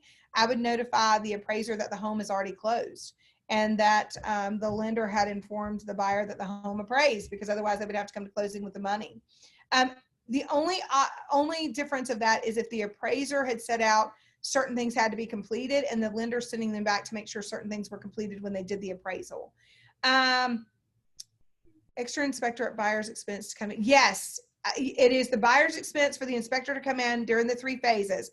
Rough in, setting of rough in, you have the rough in, the install, and the setting of the fixtures basically is what you have. So yes, the inspector should come in during all of those. And the setting of the fixtures is setting of the fixtures, cover up, sheet rock, all that. And they come in during all 3 phases to make sure everything's being done right now. And no, I don't have anything on display yet because I was going through reviewing all of your chat. That's why I had to get out of that screen to see your chat. Dana, did I miss any of the questions on there? Did I get them all? I can't scroll up for some reason. I believe. In regards to new construction questions. Yeah, I believe you did get them all. Saying that a house, I don't know if you addressed this one or not, I'm sorry. Saying buyer has to pay up front for upgrades and then it doesn't appraise, do they have to pay again? Yeah, I've already addressed that one because they either are going to pay the options upgrades 100% up front, which then they're already outside of the appraisal value, or they're going to finance part of it in and it's not going to appraise, and then they're going to have to bring the difference of the money to closing for the difference they weren't expecting to. And also, again, I just want to let you guys know, I'll put it again in the chat, but the GAR form that Amy addressed is a consumer brochure, and it is consumer, I just posted it. Shoot, where did it go? It is consumer brochure. It is a GAR form consumer brochure CB22, protect yourself when buying a home to be constructed. So definitely you want to make sure to demonstrate that you did get that into the hands of your buyers. And also please, please note, don't let that just go by. What Amy said about additional deposits, make sure you word that option money versus non-refundable earnest money. And that's for any contract y'all do, because you drive your brokers crazy, because earnest money is refundable by definition, as Amy addressed. Okay, so I'm going to go ahead and go through a couple of more things, and I'm not going to put this on the screen. Well, I'll share this part of it. It's just part of this piece of it. I'm going to finish going through these things, and then we'll take a break after I go through this piece of it. Dana, I'm trying to share my screen. Give me 1 second. It's hard to get this to share when you're on it. This is amazing information. Will we get a recording or a handout afterwards? It's a lot to remember. Dana had already said that she would post the handouts for you guys afterwards. So you will be able to get copies of it afterwards if you would like them. If you look on the chat, I have the location where you'll be able to go to get a copy of the video recording and the handouts. I've posted the GAR brochure there, and I have also posted Amy's direct contact information, her email address, and the phone number of her office. So again, if you'll look on the chat, you will see that website where you can access all that information after class. Awesome. Thank you so much. My pleasure. Okay, so let me go ahead. I'm sharing this again. So let me just go ahead and talk to you guys about the termite letter part of this. Most builders will give you a 1-year termite bond on the property. There's different things. I'm not going to go into all the different types of termite bonds. You guys know how it works. New construction, what we normally see is it's a repair retreat bond based on they want to lock you in with, you know, whoever they have a good relationship with, etc. Inspections, what defines defects as part of the property that is not in good working order or repair. A non-grandfathered violation of law or code is not substantially complete or not constructed in substantial accordance with the plans and specifications, or a defect is defined in any warranty provided by the seller. Be careful of that one, because if the seller provided you something that has warranty language in it, there's a very good chance that they're not going to define it as a defect, and their definitions of defects can be very different than general definitions of defects. This is why inspections are important to make sure things are being done. I am often shocked at what the counties will approve that violates building code. I'm stunned by it. A couple of years ago, gosh, I want to say it was last year even, we did a closing that was a Cherokee County transaction, and there was a specific type of top being required on a chimney because of its size and structure and how it was built, and there were some issues with it, and the county actually required a specific type of top to be on it. I ended up having to call the county back saying that the day after that was done, because the builder didn't like how it looked in the neighborhood and didn't like the aesthetic of it, the day after they got the CO, went out there and removed it and put the other one back on, even though it was deemed to be a hazard. Contacted the county building inspector's office. They refused to go back out there and pull the CO because the buyer really wanted that to be completed properly. So I took the next step, called the county attorney and told them they were going to have a lawsuit on their hands because they refused to strip the CO, knowing that the builder had changed the top of the chimney, and it was a hazard after they had already issued the CO. County attorney got involved, pulled the CO, made the builder put it back, and made them agree not to remove it again, or they would shut down the construction. So we were able to get that done. You just have to know like what the next steps are and who to contact. Some builders limit inspections to a reasonable length of time during business hours. Others have very specific timelines of when appointments for inspections may be made and what type of license. We've already talked about this. Be very cognizant of what an inspector requirement can entail. I want to talk to you guys just briefly about the walkthrough here. Often the buyer and seller shall inspect the property prior to closing and complete a walkthrough list. I'm going to go on and tell you they do not want you there for this. So if they don't want you there for this and you can get there, I will go on and tell you, if you do any new construction, y'all, a hard hat at Home Depot is $16. Go get you a hard hat. And if you do any kind of new construction, that way they can't say, well, we don't have a hard hat for you or whatever. If there's any way you can go a couple of hours early with your buyer and sneak in and, you know, blue tape the stuff that needs to be blue taped, because they don't want you there because you seem to be able to spot more things than the normal buyer would. And that just adds to their walkthrough list. We have had buyers who have FaceTimed their realtors while they were there, which is also a good option if they allow it. Keep in mind that most builders will require the buyer to close no matter what is on the walkthrough list, provided that a certificate of occupancy has been issued. The walkthrough list may be attached to the contract as an exhibit. They typically will not sign something that says it survives closing. So it just says they'll make their best efforts to have it completed in a reasonable amount of time. The walkthrough list also states time shall be of the essence of the completion of the work, but under whose time is of the essence. And I will tell you, in my personal humble opinion, I think COVID is the new 5-letter word for excuse for everything in society. Oh, you ran a red light. Yeah, my mind is not on things. It's COVID. You know, you've got somebody in the hospital and the nurse won't respond to you. Well, it's COVID. You know, even if they don't have COVID, you know, you've got somebody who is being rude for a closing situation. It's COVID. Lenders can't get us loan package. Oh, it's because of COVID. COVID's got not one thing to do with us getting closing packages. Every excuse you can imagine in our industry right now is based on COVID. I had a lady trip in front of me in Target the other day, literally tripped and fell to her knees. And I asked her, I said, do you need my help getting back up? Because I didn't want to touch her without her permission. And she said, no. She's like, you know, COVID's just got me so discombobulated, was her statement to me.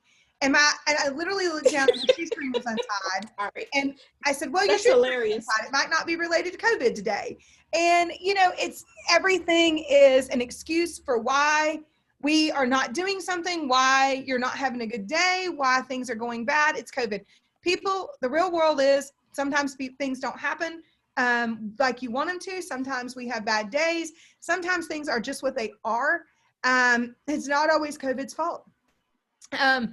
So I will tell you, I do think it's a 5-letter word for excuse right now. People are using COVID. I'm going to tell you straight out, we have had more closings have to move this year than I've had probably in the last 3 years combined because lenders can't get us loan packages. And that's just the truth. And every time I turn around, it's, well, it's COVID, it's COVID, it's COVID, it's COVID. No, we're in a big refi boom and you're understaffed. That's the truth. Unless there's specifically something related to COVID that they have been furloughed or took a loss in pay and they're having to re-underwrite their loan because of something like that. But those are few and far between. It's not the norm. And then I want to just talk about the fact that items on the walkthrough list are not complete at closing does not give the buyer a valid reason to refuse to close. The new construction contracts provide that unless provided otherwise in a special stipulation, the buyer may not withhold out of the seller's proceeds, any of the seller's proceeds to make sure the walkthrough items are completed. Sellers, I've never had a builder agree to do that, number one. I'm also going to tell you as number two to that piece of the conversation, know that when they leave and items are not completed on the walkthrough, that could potentially be a big issue. One of the things that I was told by one of the clients that had bought in a home where we hear a lot about, you know, a couple of different builders, was that when they installed the dishwasher, it was a stainless steel dishwasher, and the front plate on the dishwasher had a hole through it where it had gotten hit when they delivered it. They installed it anyway. A year and a half later, they still do not have the front cover replaced on their dishwasher, and it still had a hole in it. And they ended up buying a new dishwasher on their own, even though it was on their walkthrough list. It was promised to be paid for. They had agreed to do it. And then on the far other end of that, I have a builder who's so great that there was a piece that was ordered as part of the shower door assembly that was supposed to go in the shower for some glass shelves that were built in for the shower.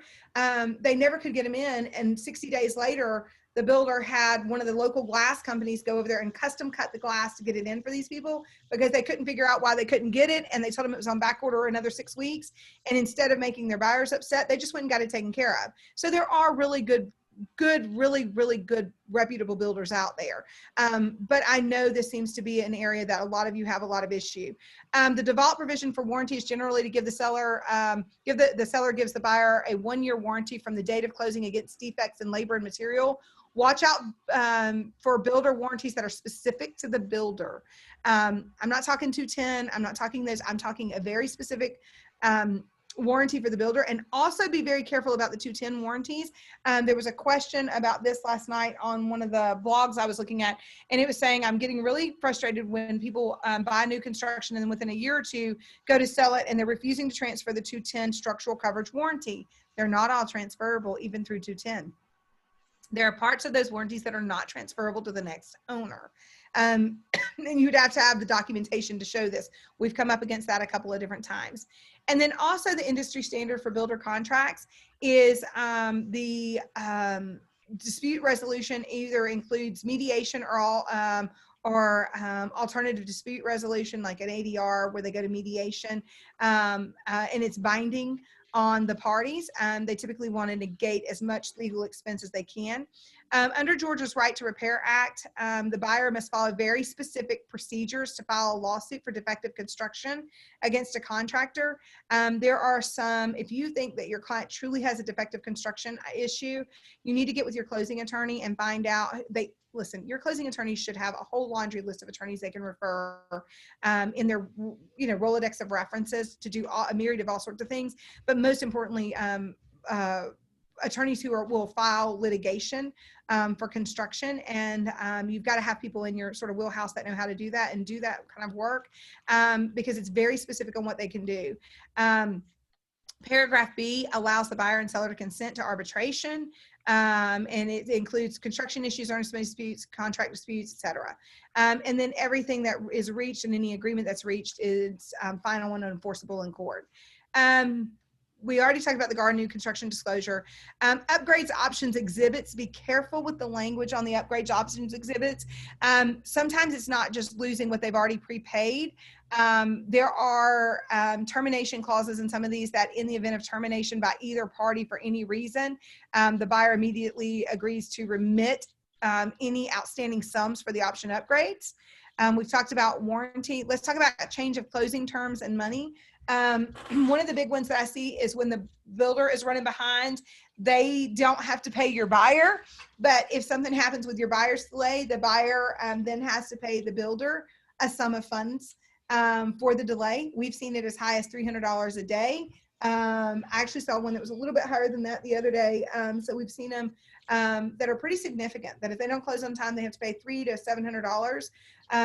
Not often do I see that reach that $700. What I normally see on average is, $100 to $300 a day. If they don't close on time. So be aware of changes of closing terms and money and how that can affect them. We have had a number of realtors pay for the delays fees just to get them to closing because the buyers are tight on funds. They've had too many options upgrades or what have you. So be aware of that. And then also be aware that most of the contracts have information in there that they can delay the contract for extensive periods of time. And the buyer is still obligated to pay. So I would recommend that your buyer not give notice and prepare to have to pay a mortgage and a lease agreement when they do give their termination, simply because it's very hard to ascertain when they're going to be able to close. So if we have a year in this winter, like, I don't know if y'all seen Farmer's Almanac. I'm a big Farmer's Almanac person. For those of you that don't know, I grew up in coastal Georgia. My grandfather has a farm. I've spent a lot of time on a farm. My grandfather was a big Farmer's Almanac advocate, believed everything they said about how the weather was going to be and what was going to happen in those years. And so I will say to you that this year we're supposed to have a lot of snow in the U.S. The Southeast, not as bad as what is being put in the media or whatever about the amount of snow, but we're supposed to get a little bit of snow, a lot of rain. So those can cause significant construction delays, right? You would think that one day of rain would mean one day of construction delay, and that's just not how it works. They have to wait for the grounds to dry and all these different things usually. But those delays are allowable. But if your buyer gets notice 15 days before closing to close and something happens with the lender and they can't close on time, the buyer can be charged a fee for not closing on time. So they're heavily weighted in favor of the builders. I just want you to be aware that there are a lot of requirements going on that could cost your client money at the last minute. No money holding out at closing. I've never had a builder to do this. No, the builder did not refund the cost of the new dishwasher, and they decided to let it go, but did decide to tell everybody that came in there to look at property how horrible they were, got a cease and desist from the builder, and then they sent the builder a notice from their attorney saying, we have not said anything that was untruthful, and therefore we have no reason to cease and desist anything. By the way, I did see a builder the other day come up with something I had never seen before, and I forgot to add it in here. And it was a clause regarding the confidentiality of negotiations and issues, and that they could not speak negatively of the builder, and they agreed not to. Recent builder was 4 months behind. Buyer walked away citing lack of performance by builder. Builder got the $50,000 deposit, but we fought back, and after he resold, got most back. Contracts are always in favor of the builder, but fight what you can get. Yes, Robin, we've had a number of clients who have found out what the builder was able to sell the property for and fought to get their money back because it's unjust enrichment for them to get paid twice basically on something. So we have seen them, successfully fight to get quite a bit of that monies back. Dana, we are at 11:30, and that's about halfway through the time. Was going to go ahead and give them, is there any other ones? Because I can see, yes, I've seen that recently too. Dana, is there any other questions? There were about 30 of these that came through. Again, I can only see part of these, and I'm trying to see all of it. I don't know why it won't let me today. Let me see. Can you scroll up with your mouse? Sometimes that'll work too. One about escrowing money at closing. No, the sellers are not going to allow them to do it. Yeah. Okay. Yeah. COVID. You and I have tried to. Yeah. It's COVID. Yes, I'm aware. Everything is COVID. I dropped my Coke yesterday, and I made a joke to my daughter that it was because of COVID. And she turned around and she said, "Mama, you don't have COVID." So, we made a joke about how COVID's an excuse for everything. So. I think you have addressed everything. If there is something that Amy or I have missed during the break, you are free to unmute yourself to ask the question. But if you are not asking a question, please keep yourself muted to keep the background noise down. And then I'd ask a question about the large down payment and the builder going into bankruptcy. If you can go ahead and fight to get that unfinished property. So what would have to happen is that if the property is in the client's name, they already have the property. What they would have to then become is a creditor in claims to the bankruptcy court. Okay, to get their money back for what wasn't completed. And they would have to be able to show that the builder had not completed stuff that they had received monies for. The other option is if the builder owns it. Then the other option is it's still an asset of the builder, and then you get into some liquidation issues of how the trustee, if there's a trustee involved in the bankruptcy, is going to handle that. If the buyer is going to, and we've had a couple during the downturn in the market where builders knew they were filing bankruptcy, had already met with bankruptcy attorneys, and continued to take money, and they fought against them being able to include that part of the money in their bankruptcy because they argued that it was fraud. And you cannot bankrupt monies that were obtained fraudulently as part of a bankruptcy. So there are some things that we've seen people argue. Now, whether they become successful or not, it's a different, whole different animal. But there are some things they can try to do. Most of our clients cut their losses and moved on. But some of them couldn't afford to just cut their losses because it was a large sum of money, and they hired attorneys to try to work it out to get what they could out of the situation. Does that make sense? Okay. All right, Dana, we're going to go ahead and take a break now. How long is the break for? 15 minutes. Okay, so we will return then at 11:52. Is that right? Did I do that in my head right? There, 45, 43. Yep. A little before 5 till. Okay, sounds good. All right, everyone, I will log out, and then I will come back on in 15 minutes. I'll get back on in a few minutes early if you have questions, or go ahead and add them to the chat. Just so you know, when you get back in, you're going to have to re-sign back in. And for those of you that have your videos off, please make sure you're asking questions. At least go in there and put your name again so that we can see that you're participating. We understand that some of you don't have your cameras on, but we want to be able to show that you were participatory in the class. So please make sure that you're signing in regularly to do that. Those of you who have cameras should have those cameras on. Correct. Okay. All right. We're going to start with a breakdown. Thank you. Thank you, Amy. And for those of you still on, I'm going to enter into the chat again a reminder to retype in your name, email address, and license number, as well as where you can find the handouts and the video. They're not posted yet because Amy has not sent me the handouts yet, and we're still recording, as well as Amy's direct information. So that is once again in the chat, and come back just a little bit before 5 till. And I'll stay on in case anybody has any questions for me. Just sign in when we come back from break. Is that what you want? Yes, that'd be awesome, Karen. Thank you.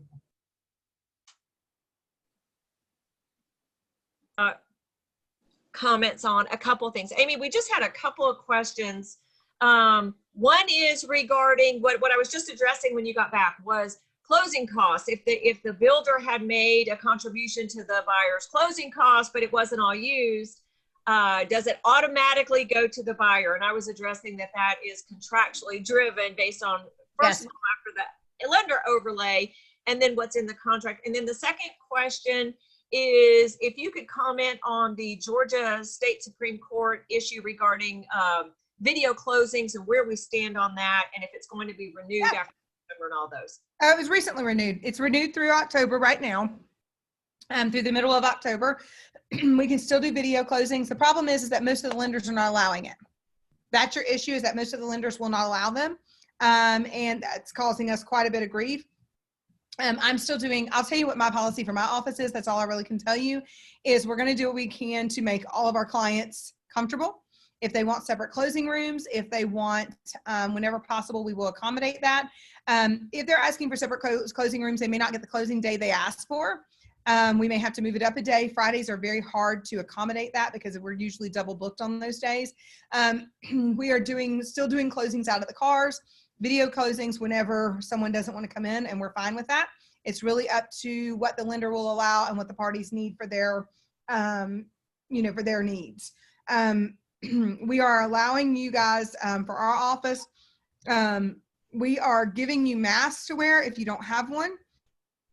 We are wearing masks in our office right now. I don't have one on in my office because I'm doing the video, but my door is closed and my staff does wear their masks in here, and especially when we have clients in the office, to keep everybody as safe as we possibly can. And then we're still doing all the normal things, sanitizing between closings, sanitizing, the chairs, the tables, everything, and doing all of those things just like we normally were. This has been extended out. I have a feeling this is going to continue to be extended out, probably through flu season this year, just for the sake of calming everyone's fears. I think there's a lot of fear-driven stuff going on right now. We have had, look, here's what I'm going to tell you. Excuse me. If you have someone who tells you that they have had to be tested for COVID, they cannot come in my office. They cannot come in any law firm office. We all have signs up saying if you've been tested for COVID, you have been exposed. We're asking for 14 days that you not come in. They can't come in. We have people who are getting really mad that we are telling them you can't come to closing because we have found out that you have been exposed to COVID and you don't have your test results back, kind of thing. CDC just changed their guidelines recently. I don't know if you all saw that, to testing after the 10th day of exposure. So a lot of people were running out getting tested within a couple of days, and those tests were coming back negative, and then finding out a week or two later that they actually were testing positive for that. So they're now recommending a 10-day rule on that. So there's a lot going on with this. We're just doing everything we can to keep everybody safe. But the online video closing is up to the lender. So you might want to check with your lenders to see what they're doing, especially if you have someone who is concerned about going to closing. And the other part of that is, for me to notarize a document, and I had somebody actually say in the last virtual CE class I did, they said, well, I'm a notary and I notarize things for people down in Florida all the time. And I said, well, where are you a resident of? And she said, Georgia. they must be within the state limits of the state of Georgia when I notarize it. So when they are doing a video conference with me, they can't be down at Florida at their, home down there or on vacation or in California. They must reside, they must be within the state boundary for me to be able to notarize it, even for video notary. Okay. So if you have a client saying, oh, well, we're going to do video, we're going to run back to Ohio and get our stuff, and then we'll just log on to do it. They got to be in the state of Georgia for me to be able to notarize it. So that's another piece of that. Okay. Excuse me.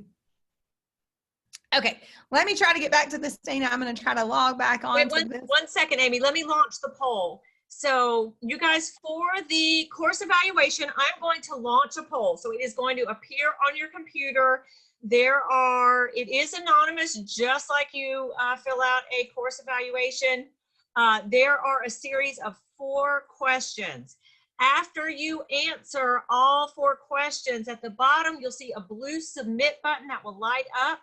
And after you answer all 4 questions, you can hit the submit button. If you have issues with this or can't figure it out, that's fine. At the top, you'll see a little minus sign or an X sign. Just X out of it. I'm going to leave it up through the end of class. Once it is launched, I cannot relaunch it or I will lose all the answers. So again, I am going to mute everyone. And Amy, I'm going to pass the hosting duties back to you. And thank you again so much for everything. Make host. You're mute. You're muted, Amy.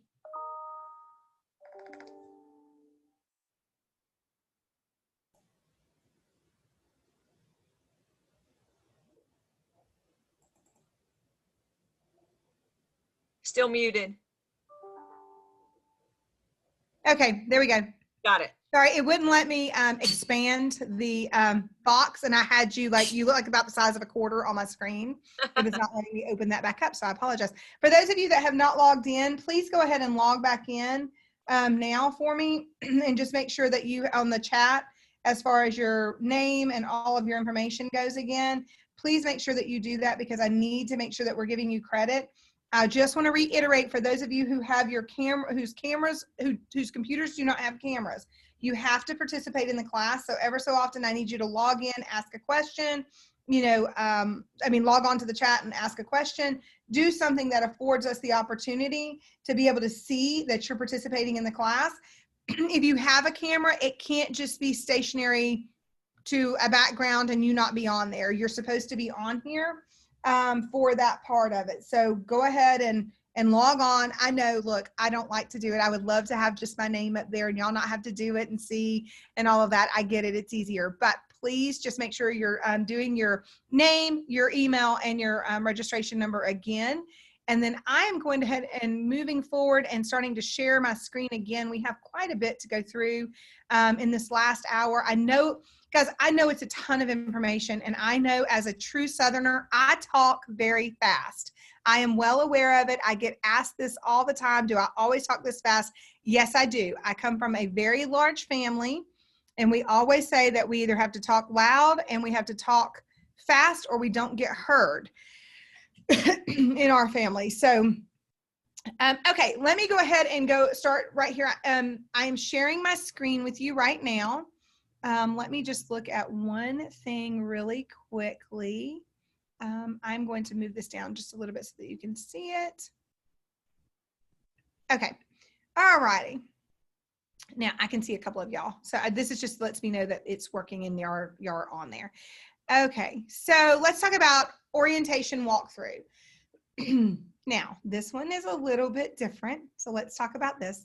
Prior to closing, buyer and seller shall meet at the home to inspect the property during normal business hours, 8 to 5, Monday through Friday, to determine if there are any deficiencies in the work and for no other purposes, and to execute an orientation walkthrough list detailing the same. Seller makes reasonable efforts to complete all items. I'm going to tell you what reasonable efforts mean to me, and this is the God's honest truth. When I get to it, I get to it. That's what reasonable effort means in the new construction world. The fact that all of the deficiencies in the work have not been corrected prior to closing shall not constitute valid reason for the buyer to fail to close or to hold back any sum of money otherwise due to the seller. provided that a certificate of occupancy has been issued on the property by the appropriate governmental authority. The terms, deficiencies, and work shall meet any conditioning. Now listen to this: building, product, or item in the property or portion thereof which does not, it's not at the present time in good and working order or repair, constitutes a violation of applicable laws or governmental codes or regulation, or has not been completed or constructed in substantial accordance with the plans and specifications. This one does not include what? What is a very common thing that we do in a walkthrough that we want to point out to the builder needs to be corrected? What is it? Painting defects. Do any of those three things include something like a painting defect, like the windows and the holidays that we see when we're painting, that as they call them? They don't. So as such, you need to be very careful about what the walkthrough list will allow to be on there for the walkthrough. One of the ones that I saw the other day that would not be inclusive in this is they actually had a clause at the end of a paragraph similar to this that said aesthetics will not be deemed to be deficiencies in work for the purpose of the orientation walkthrough list to be completed. Because, and it went on to say that aesthetics were subjective. Well, quite frankly, if you leave a white piece behind a gray paint, that's not really painted properly, in my opinion, and we need to fix it. Let's look at this one. This was a big one. So this is a contract price or method of payment options. There's a couple of different things that you can do. Here, I'm going to minimize this because it's getting in the way a little bit. Okay, so total contract price is full consideration for the material and work to be furnished by contractor in the construction of said house, and in full payment of the purchase price of the tract, owner agrees to pay US dollars as mentioned above for this price. A cost plus would be where an owner agrees to pay a certain amount above what the actual cost to complete the work or the product materials would cost to do. So a cost plus would be, it costs me $300,000 to buy all the materials for the labor to install something. However, as such, I'm going to charge 15% above what that cost is to complete it. And then it tells you when it's due. Variance is over 8% due to estimating area will not have a 15% fee. There are languages regarding variances due to estimates being wrong.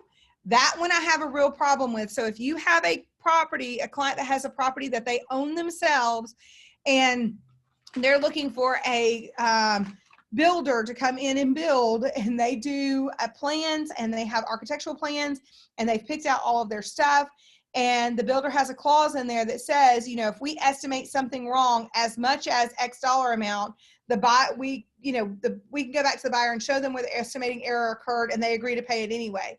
That can be pretty substantial depending on the price of the home, and it could be something that would cause the buyers to need to walk away, or it could be something that's going to be extremely costly to your buyers. I really want you guys to read the contracts and maybe highlight the things that you would recommend that they have an attorney review for them. Guys, I'm telling you right now, if you send me an email with a new construction contract and say, hey, can you tell me what to look for? I'm not going to read it. I'm not being ugly when I say that. I don't have time to read every single new construction contract that comes across my desk. And if you read it and you have 3 or 4 specific questions and say, hey, on page whatever it says this, on page whatever, and a couple of you have done that and said, look, I've read this and there's some questions, I'm happy to help you with that. But I don't have time to sit down and with my attorney brain review, 70 pages or 14 pages of a new construction contract for you, unless I'm being paid by the buyer to represent them to do it. So there's a difference there. So if you have specific questions, send them to me, I'll go over it. And your broker would tell you the same thing. Read it, let me know what questions you have, and then we'll go from there. Purchaser is using a lender that is not a seller on seller's approved lender list. The parties acknowledge that the purchaser's use of this non-approved lender is likely to cause unnecessary delays and expenses to seller. Yeah, no. This is just a way, this is what I call a typical political scare tactic. I'm a big advocate that 90% of us fall somewhere different than the 10% fray of all the people that talk in the media that are politicians. The rest of us are just good people trying to live our lives and make a living. And then you have crazy politicians running the world. I think that the same way they use all these fear tactics, and this is not a political statement, on both sides of the realm to scare people into voting for them. I think the sellers the builders try to often use as a whole, as a group, try to use scare tactics to get buyers to do what they want. Therefore, the earnest money as set forth in paragraph 5 of the purchase sale agreement is immediately non-refundable. Remember the word earnest money, although it would cost you going to litigation to try to do this. And remember that you might not get a licensed attorney or judge to do this. You might get a magistrate judge here in the state of Georgia who's not a licensed attorney, who doesn't really know some of this stuff or doesn't pay attention to it and just kind of goes with their gut. If this transaction does not close for any reason, the seller will retain said earnest money. That's another one. What that should say is option to use outside lender funds, and then it'd be non-refundable option money to use an outside lender. Something along those. Any changes to accepted contracts shall require a $500 upfront change order fee in non-refundable certified funds. Okay. You know, right from the start, they've got to take a certified funds check with their change order to deliver it to the lender, to deliver it to the seller when they're ready to do a change order. So every change order they have is going to be $500. If the buyer's outside lender is used, the lender must furnish the seller unconditional loan approval subject to the unconditional. I want you to look at that. Unconditional loan approval subject to final appraisal within 15 working days. We would have to go back and figure out what 15 working days is, because I'm not sure what working days are, because as a realtor, y'all work 7 days a week. I know builders don't work 7 days a week, so I don't know what they define working days as. If the loan approval is not received within the 15 days, the seller may, at the seller's option, declare this contract null and void by written notice.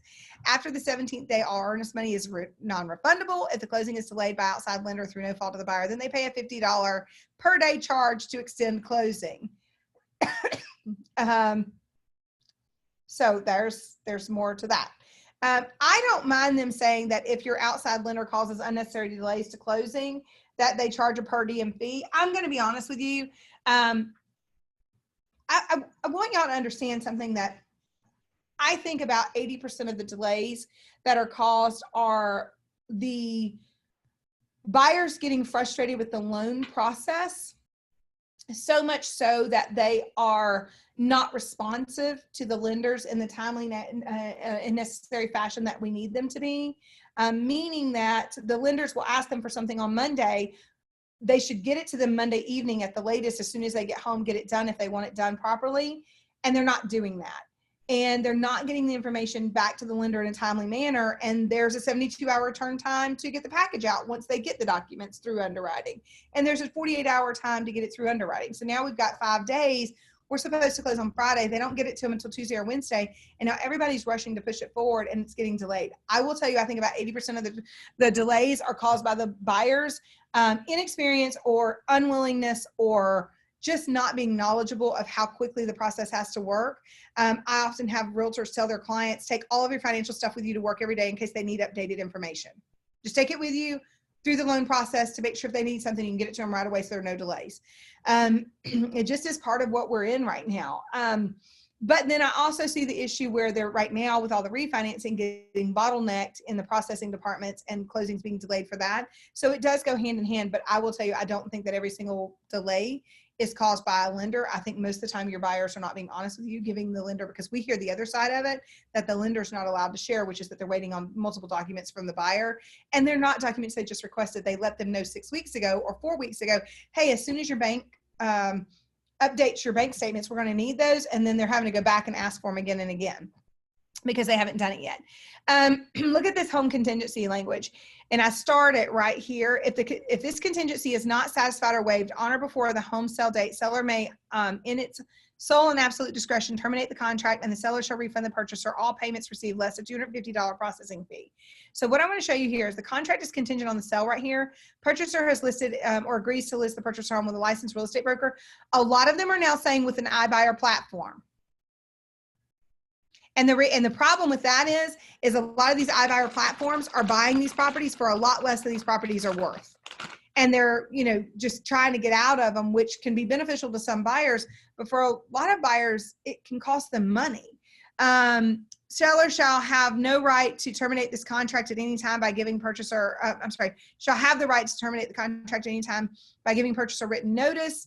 Contractor shall automatically terminate 24 hours after the delivery of the TNR.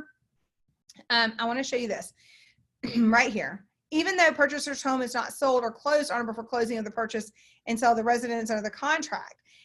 So the buyer has the right to waive this, okay?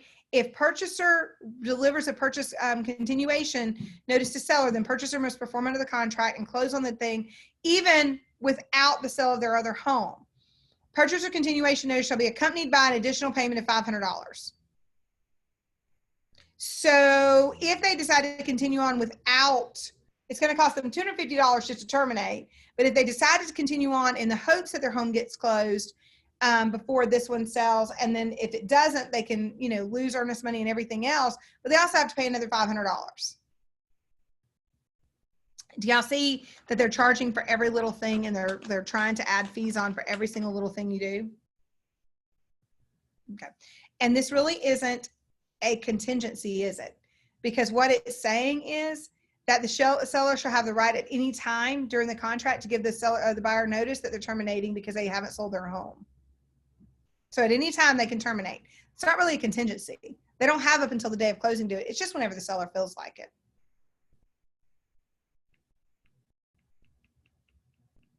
Let's see here. Limited warranty. The only warranties applicable to the residents are those expressly set forth in the contract and delivered to the purchaser based on the effective date of the closing. So basically it's saying that unless they're specifically in the contract, it's understood and agreed that all prior understandings, all agreements between the parties are merged into this contract, and that contract alone is fully and completely constitutes the final agreement. So unless it's specifically in the contract, guess what? There is no warranty. So if they tell you they're going to give you a warranty for stuff, I would ask them where the warranties are coming from. A lot of times it comes from the subcontractors, and they give a lot of those at closing. A lot of these big builders, though, aren't even at closing, and they come in and they sign everything remotely or whatever they do with the closing attorneys. And then you go into closing with your client, they sign, and it may be several hours before funding occurs and what have you. And look at this one. When the buyer provides the CMA to seller, buyer and seller will discuss the appropriate pricing and terms for the sale for the contingency property. So the contingency property would be likely to be sold within a reasonable amount of time. So I want to just stress to you, this is saying that your realtor is going to have to provide a acknowledgement of what they believe the value of your current home for the buyer is. And then you're going to have to discuss it with the seller, and the seller and the buyer are going to come up with a price that is likely to help it sell very quickly. Do you think your buyer is going to get what their home is really worth in doing that? No. Your buyers in a lot of these cases, especially if they're buying new construction, may be better off selling their home, taking those proceeds, stocking them in a savings account, and doing a short-term rental until their new construction gets completed. They may be much more likely and much better off by doing that. I know it costs them more money. I get it, but it's better safe than sorry, and it's better for them to get, you know, full price for their home than less. The parties agree that the seller has a right to cure construction defects before a homeowner may commence arbitration proceedings against them. Buyer agrees to deliver a written notice of any alleged defective conditions and provide within a 45-day period in which to inspect, offer to repair, and or pay for some or all of the alleged defects. This right here is on the right to cure defects. We've actually had clients that have sued builders and went to mediation or arbitration with them and lost because they failed to give the builder the right to cure by following whatever their right to cure protocol is. And some of them have very, very specific protocol. Purchaser represents and warrants to seller that purchaser is not engaged in services of a real estate agent. I cannot tell you how many closings, how many contracts have been signed by buyers who have a valid contract and brokerage engagement with their broker and the buyer's agent, and they don't know this is in here, and the sales agent said, oh yeah, we're going to pay your realtor, no problem. And then there's specific language in the contract that says no, and when the realtor calls and says, hey, I'm the realtor and blah blah blah, they then tell them, oh sorry, you weren't here and you weren't present, therefore we're not paying you. you better have a clause in your contract that if your buyer goes to visit any new construction property, that they understand that they may be solely liable for payment of your commissions, and that, you know, whether you show them the property or not, that, you know, that they agree that you would be the procuring cost by having such agreement, that you're responsible for being able to have the opportunity to show them the property and contact the subdivision prior to their going to it. That way you get paid, because otherwise you're spinning your wheels and wasting your time. Because buyers will inevitably go by a neighborhood, see a new construction, stop, go in. I have had clients tell me that they were literally flagged down by the sales agent and stopped, and they started talking to him, and they didn't have their realtor with them, told them they didn't have their realtor with them, and said, oh, we protect realtors, no problem. Substantial completion shall be defined as the date on which a certificate of occupancy, temporary certificate of occupancy, or final inspection certificate covering the property has been issued by the applicable governmental agency. Substantial completion shall be the date approximately 120 days after construction start date. The closing date listed above is only an estimate, and shall establish closing date. The seller shall establish closing date by written notice to the buyer at least 15 days in advance of the closing time. So again, give them 15 days notice to get it all finished, right? That's what they're saying. Okay, we always encourage what about builders who state they won't change the pre-printed language?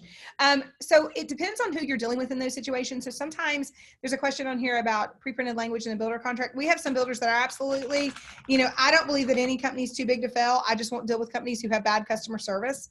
So if they won't change the pre-printed language, or they won't even negotiate, they're negotiating in bad faith, in my opinion. And then you're going to have to go back to your buyer and say, look, they're refusing to change any of these. There are a lot of risk in this contract. Here's the risk you're taking. I'll represent you and tell you what's going on. However, if you continue to do this, then, you know, you understand that you're taking this huge risk. So a lot of this, again, is just you informing your buyer of the risk they're taking in proceeding forward with a contract with some of these builders. We always encourage our buyers to get whatever the lender needs immediately, and we ask the lender to let us know if they don't receive what they encourage. Yes, I understand that, Bobby. The problem is that many of the lenders are not talking to the realtors for any reason, and especially in new construction, when they are sort of in some type of, an agreement with the builder. A lot of times they won't communicate with the realtor when they're needing stuff. And they don't want to communicate with the realtors if they don't have to necessarily. So yes, we come across that a pretty good bit, and that does cause us some frustration, if you will. I am still trying to get this to scroll up, and it's not letting me. Dana, I know there was a couple of emails that came across. Monique, what I was addressing a moment ago is exactly what you're asking. If the buyer tells the on-site agent they have a realtor, we've had on-site agents absolutely tells them that they have a realtor or an agent representing them, and they are still telling them, yes, we're going to protect your realtor, we're going to do that, and then they don't do it. And the contract says something other than what they say. And they even have language in there, no matter what we told you verbally, you've read the contract and you agree with it. And it'll have language in there that we're not paying your realtor. I have a problem with the lender not communicating with me for information. Well, we all do, but they still do it. Isn't there an exception? Nope. Even if the buyer gives the lender permission to talk to you, that doesn't mean they're obligated to do so. They don't have to. Dana, are there any other questions? I cannot scroll up still. It's not allowing me to do so, and I even have it maximized to be able to do it. It's just not letting me. I think you have addressed everything. There's a little teeny tiny dot on the right-hand side. That works. Yeah, and when I go to that, yeah, it allows me to save it. Oh. But it doesn't allow me to scroll upwards. The other option, Amy, might be if there's a little wheel on your mouse.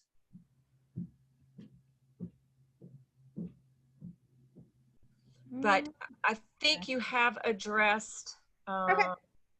If on-site agent says builder won't accept changes to contract or special steps, is agent still required to present to builder the special steps? Yes, if your client directs you to, you are still required to submit them, and then they will need to come back with a counter offer. If the contract, let's see here, if the commission is on the contract directly, are they obligated to pay it? Not necessarily, because remember, that agreement is an agreement between you and the builder, and that contract is an agreement between the builder and who? The buyer. So that's the part that you've got to really make sure you're protected on. Yes, I do mean put a clause in the buyer's brokerage contract for buyers realtors to protect them in the event they decide to purchase new construction, that they will give you an opportunity to show them the property directly, and not doing so, the buyer could be held responsible for payment of your full commissions, and because the sellers won't pay it. So just be careful about that. Amy, there was a question at the break that I think everybody would benefit from your opinion on. As an agent, what do you do to protect yourself when working with a buyer buying new construction? If, something does become an issue and everything goes wrong, how do you as an agent protect yourself in the event something goes wrong at a later date? So the biggest issue that I see that you and when I say you, I can't see everybody on the screen, so I'm not talking to y'all directly. I say this all the time. I'm talking, when I say that, I'm talking as your industry as a whole failed to do is properly communicate. That is the biggest issue I see, is the inability to properly communicate with people. If you are advising your client not to do something and they're going to do it anyway, just common sense says follow up with an email saying, we had this conversation, per our conversation, I recommended you do this. Here are the consequences if you do otherwise. If you proceed forward, this is what can happen, and it will cost you funds. Because those are the things that keep us as attorneys and brokers, help us keep you guys out of trouble from being in a situation where, oh, my realtor didn't tell me. Because I'm going to tell you, just like COVID is an excuse for everything, everyone has an excuse for not taking responsibility for their own actions. We all everything you've done in life has led you to where you are today, correct? We can all agree on that, right? So the problem is that a lot of people don't want to take responsibility for their own actions. Well, I didn't do this, or I didn't get this, or this wasn't given to me. Well, it might not be that it wasn't given to you. Maybe it wasn't earned. I don't know what the situation is. I'm going to say this to you though.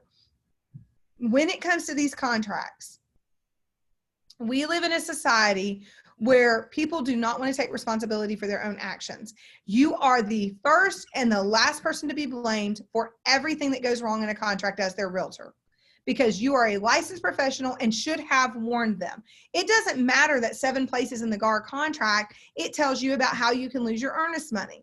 It doesn't matter that they didn't read it, even though you had given them a sample contract 10 days before you ever went under contract. It doesn't matter that you specifically told them on the phone, hey, look, we're up against a deadline here for due diligence. And if we don't get something back from them, we need to terminate the contract, or subsequently, you're going to be responsible for these repairs when you buy the home. None of that matters if it's not in writing to your client, because I have no way to go back and prove that you actually said it, correct? So that's the same thing with this. And that's why I want, this information to be sent to them in writing. If there is something that you're very concerned about, that you think, look, this is going to cost them some big money, or this can become a potential issue in the future, then you go back to them and say, look, this contract has language in it here at the walkthrough. It doesn't appear that they're going to fix this because this is a pretty stringent clause. Go through those things. And, even if you don't want to set every little thing out, one thing that you can do is go back to them and say, I just want to confirm that you have an opportunity to read the contract in full, that per our conversation, I recommended that you have an attorney review it with you, and that you have not had any additional questions for me to answer on the contract. That kind of covers the whole thing. So when they say, well, she didn't tell me, and they come back and they confirm that they've read it, I'm going to say, you confirmed that you read it and you didn't have any more questions for her. How can she advise you, or he advise you, if you haven't asked the question? Unless there's something that you should just be advising them of. Hey, your contract doesn't have a contingency on it. This contingency doesn't read like a true contingency, and the seller can, as we just read, terminate the contract for any reason at any time, and force you to go under contract. And, oh, by the way, you're going to have to pay $500 to do it. So the biggest issue in protecting yourself is following up in writing, putting it in writing so that they can review it.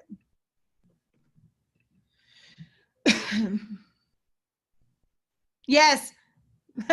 Stop texting. I'm going to go in and tell you, stop texting. Texting is not a valid form of communication when negotiating contracts.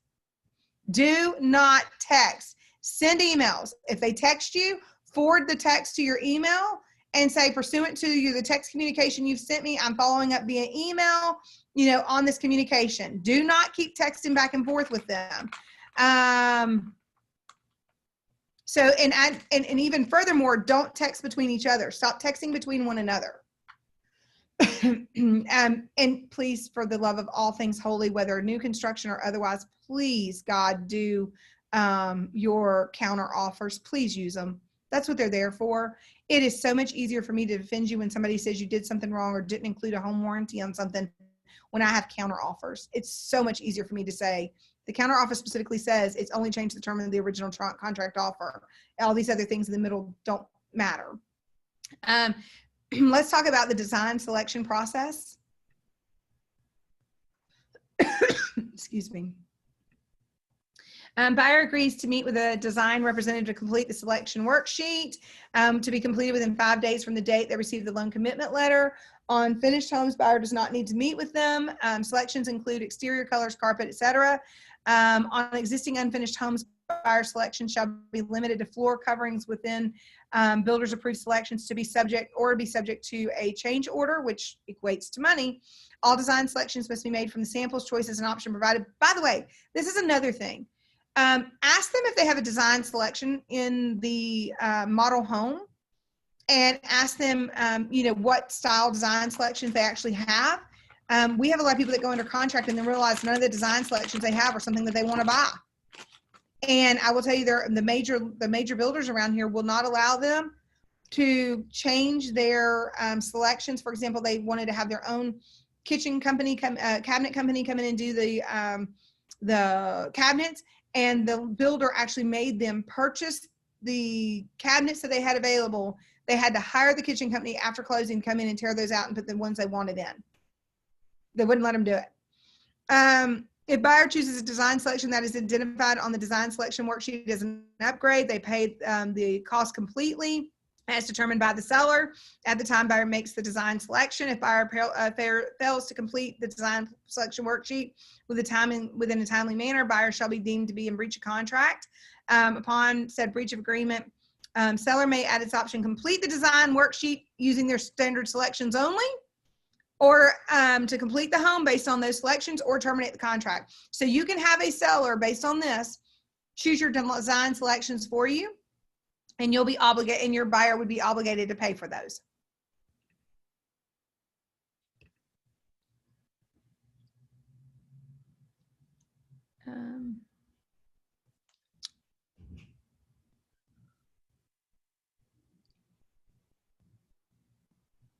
Yes, also ask for standard list of features. If you have an issue, okay.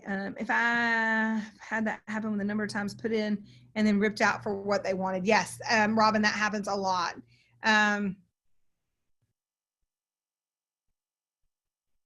Do they allow buyers to present their own building plans? Typically, no, unless it's a custom home builder. If they put in the wrong tiles, okay, I just had a situation just like this. Where they put in the wrong backsplash in the kitchen. It was similar, but it wasn't what the buyer had picked. And it clearly was different from the pictures, because that builder actually took a picture of their design selections and sent it to them and said, these are the selections for your kitchen. And on the selection sheet had the pictures of it, and they put the wrong thing in, wrong color. So they had specifically, it was a pretty high-end construction builder, and they were doing white cabinets. And if I remember correctly, it was a black island in the kitchen, and they had done those, they were black and gray and white tile backsplash in the kitchen, and they had put in white and gray only with no black, and the buyer was extremely upset because it was not what they wanted. And the builder actually had a clause in there that if they have substituted anything that is substantially the same, it was the same tile, same pattern, different color. And they deemed that in there, at the discretion of the seller, that was deemed to be substantially the same, and they did not have to replace it. Do most builders accommodate wider doorways? This is kind of hit or miss. Carol, I've had some builders say absolutely no problem. And then we've had some builders say no, that's a huge option upgrades and you're going to have to pay more for it. And then we've had some builders say we do our standard door sizes of whatever that width is. You really need to check that with the builder before you do it and get it in writing from the sales agent signed by the builder before you go under contract, and make sure it's in the contract. Okay. All right, Dana. I think I've got most of these. If you have any other questions right now, go ahead and hop on your chat and go ahead and send them to me, because I'm going to take a minute to watch those really quick, just so I make sure I haven't missed one. If you have one that you have sent to me that I had throughout this process that I haven't answered, go ahead and resubmit it really quick, just so I can see it. I'm certain I've probably missed a few because this is just rolling so fast, and I'm trying to watch them and trying to make sure I'm not missing any of your questions. I want to make sure they all get answered for you guys. As a broker, I'll just put in just 2 cents worth. As Amy has reiterated many times, get a copy of the contract before your buyer goes to buy it. But you guys as agents, y'all need to read through it word for word. And then if you can't get one, let me just say this to you. If you can't get a copy, I know a lot of the brokerages have like their Facebook, like little pages or whatever. I saw one of the realtors do this last week on one of them, and she said, hey, have any of you closed a transaction with this person, with this builder? They're refusing to give us a contract in advance of us going, and I'd really like to look at the contract before I go. Can someone share their contract with me? And we've had, and they said that one of the realtors whited out the terms and sent it over to them just so that they could look at it. You've got a lot of great mentors within your organizations that are willing to help you. Use those mentors. That's what they're there for. And then let me talk to you about some of the really good builders. Let me talk to you about some of the things that I see my favorite builders that I work with all the time do. For example, they have one of them has such an incredible walkthrough process. They do a walkthrough 5 days in advance of closing. They try to get everything 100% before closing. And then they go into another walkthrough the morning of or the afternoon before and finish up all the little tiny things that they want to do. That builder actually does a 3, 6, and 9 month walkthrough. And then they do it at 9 months to make sure that by the end of the year, everything they need to make sure is covered.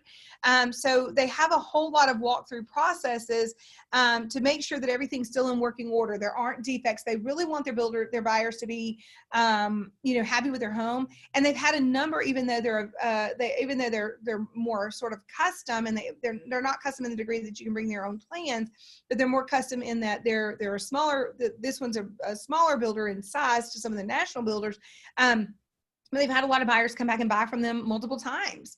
That's another thing. Another piece of it that you can look at too is whether or not when you go through the neighborhoods, again, checking to see if people are happy with them. Look at the Better Business Bureau website. If you have one complaint against a builder that's been around more than 5 years, that builder's doing something right.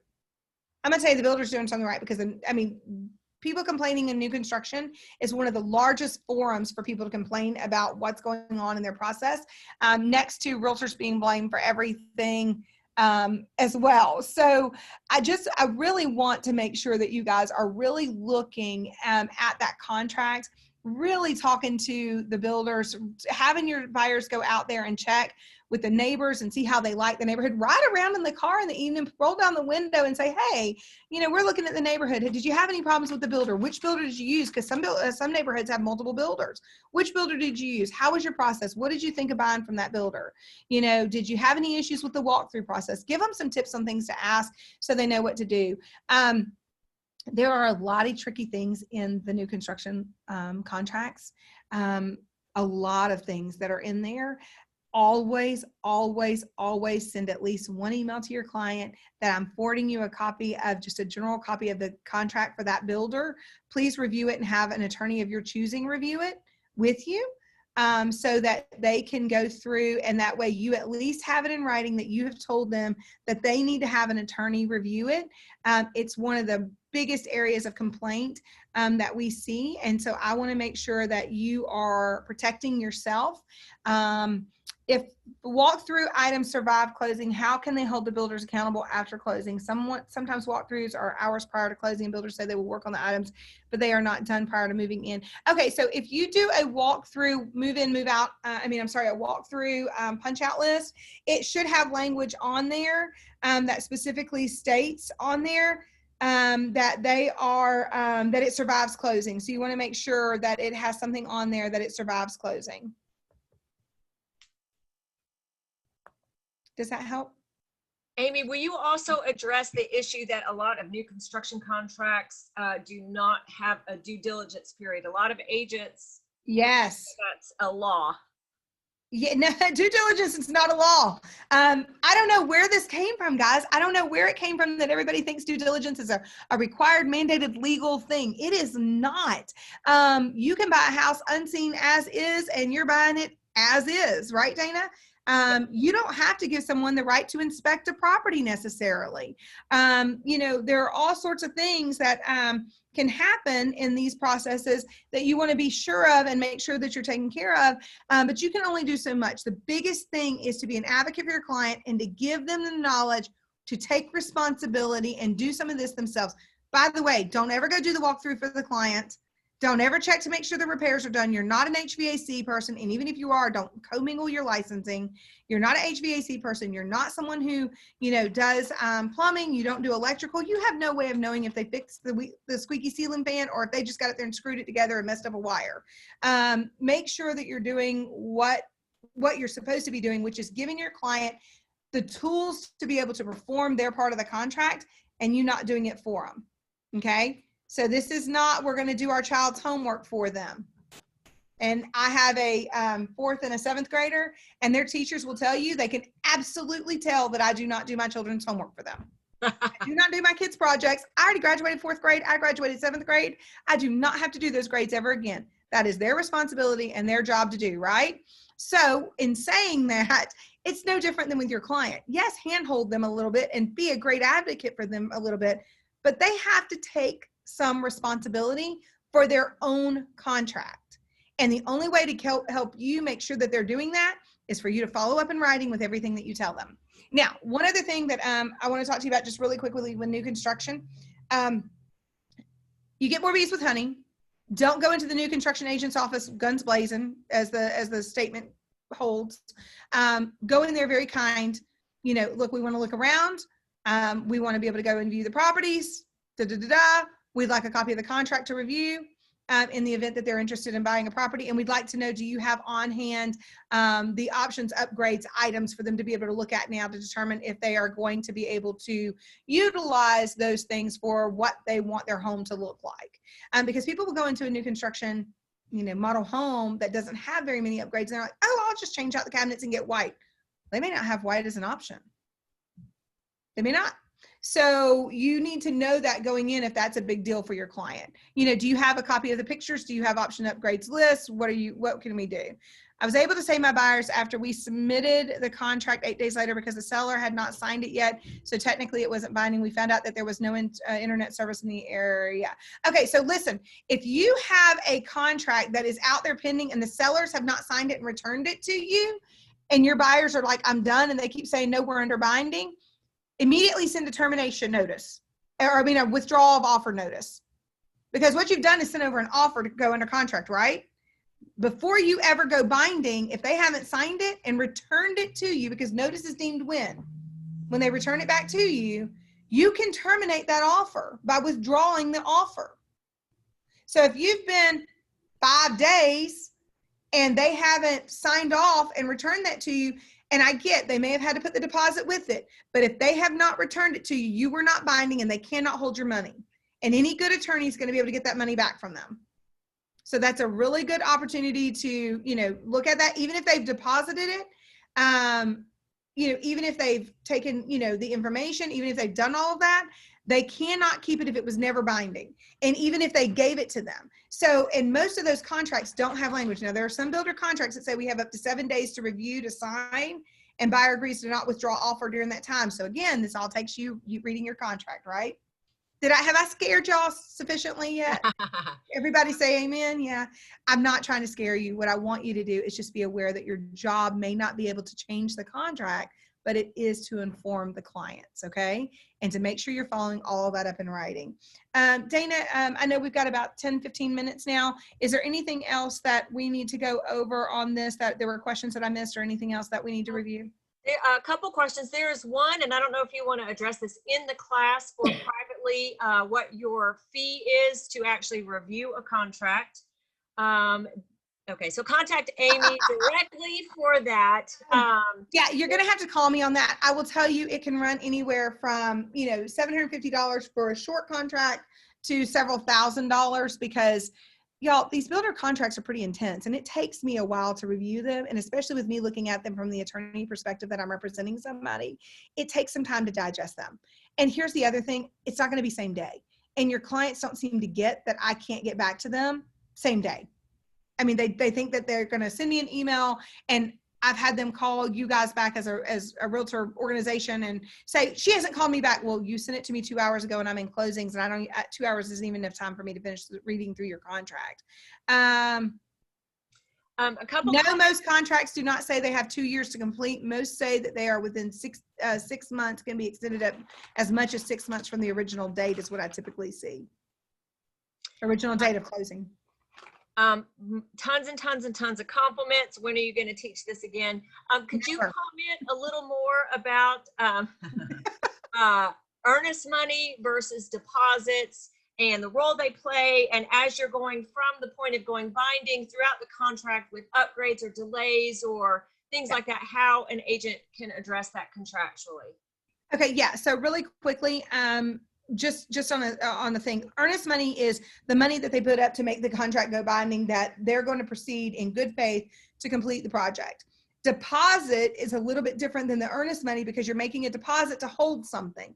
The earnest money is, we're putting the earnest money down to go binding. The deposit could be that you're holding something, like a deposit on a lot. And then the options upgrades money are completely different. That's options. It's not refundable. It's never going to be refundable in new construction. I prefer that they hold it in an IALTA account. I don't know any builders that do that. Most of them don't, just from the standpoint that they don't want to hold up, they don't want to hold multiple documents up and do that. So that is part of it. Let me,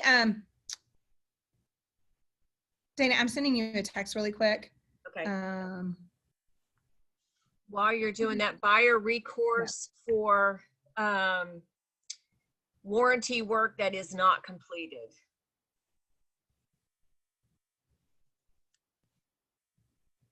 And these handouts have now been posted on that website. Thank you, Amy, for sending them. The video will be posted in a few days.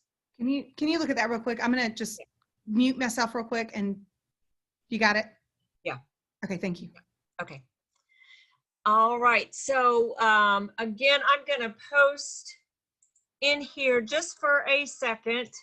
Thank you guys so much. We do appreciate the class. We're so fortunate to have Amy teaching. All those handouts that she was showing on her screen have been posted. I posted them at the break. So again, if you go to www.eagentweb.com, click on the tile that says training videos, scroll through and find the class. And right now, this will be the first class that you come to.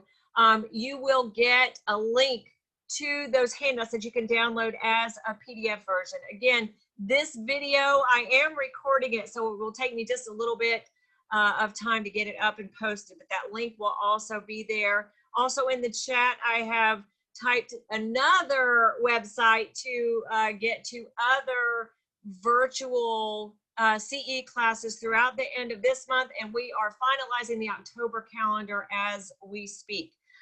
So when you go to register for reclasses.com, you will see a bunch of geographic locations, and that was for when we were having the classes actually at various physical locations.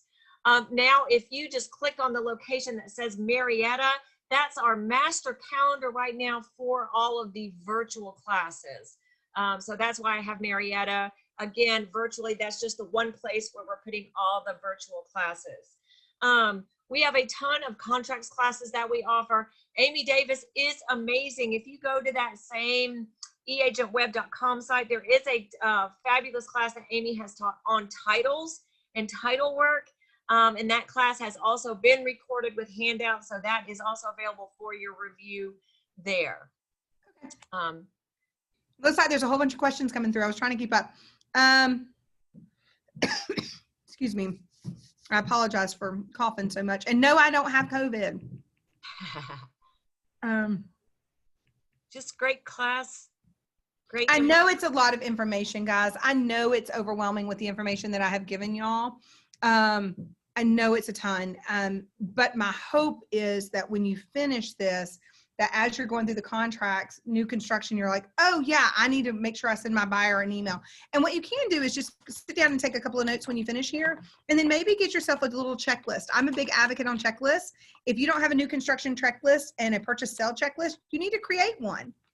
Think about everything you have to do when you go through your contracts and have a new construction checklist. Did I send the email informing them and advising them to get an attorney to review the contract with them? Did I do that? Did I tell them about what's going to happen with the walkthrough process? Did I tell them that they can lose their earnest money? Did I go through all of this stuff with them? And check off all of the information, and then, you know, just follow up with an email with the things that are really important. Okay, Dana, what else? We know that new construction is a quagmire for agents. Okay, good. Well, good. I'm glad I've given you some tools. I hope you at least walk away with one or two things that can help you do better in that piece of it. The only other thing I do want to tell you on this is when we were talking about surveys, I've had a couple of private things on the surveys. Look, I will not buy a property of any kind without a survey. I personally will not do it. I do this every day. I see the quagmire that everybody gets into. I see the problems. I see the dilemmas. I see the mess that everybody gets into by not getting a survey. Guys, it's less than $1,000 to get a survey for most properties, and it's usually around $500 or $600. That's nothing for the amount of money that they're putting into buying a new house. Get a survey. Recommend your client get a survey, and follow up with an email that I'm recommending you get a survey. It's up to you to do so. And especially in new construction, because they never know, have they built over the building lines? Have they done something they shouldn't have done? Have they put it on, you know, a gas line? And then the other part of it too is look and see where they're putting in the retention ponds, because just because there's a retention pond does not mean that it is the community's responsibility to maintain. We have seen them where they are individually on like individual properties. They're not on properties owned by the HOAs and that are going to be maintained by the HOAs. And the responsibility becomes the responsibility of those homeowners, even though it may be a retention pond that benefits the whole neighborhood. And those homeowners may be solely responsible for maintaining that retention pond. Okay. Amy, tell the story about the lot line in the fence and the gate in the fence. Do you remember that? You told it.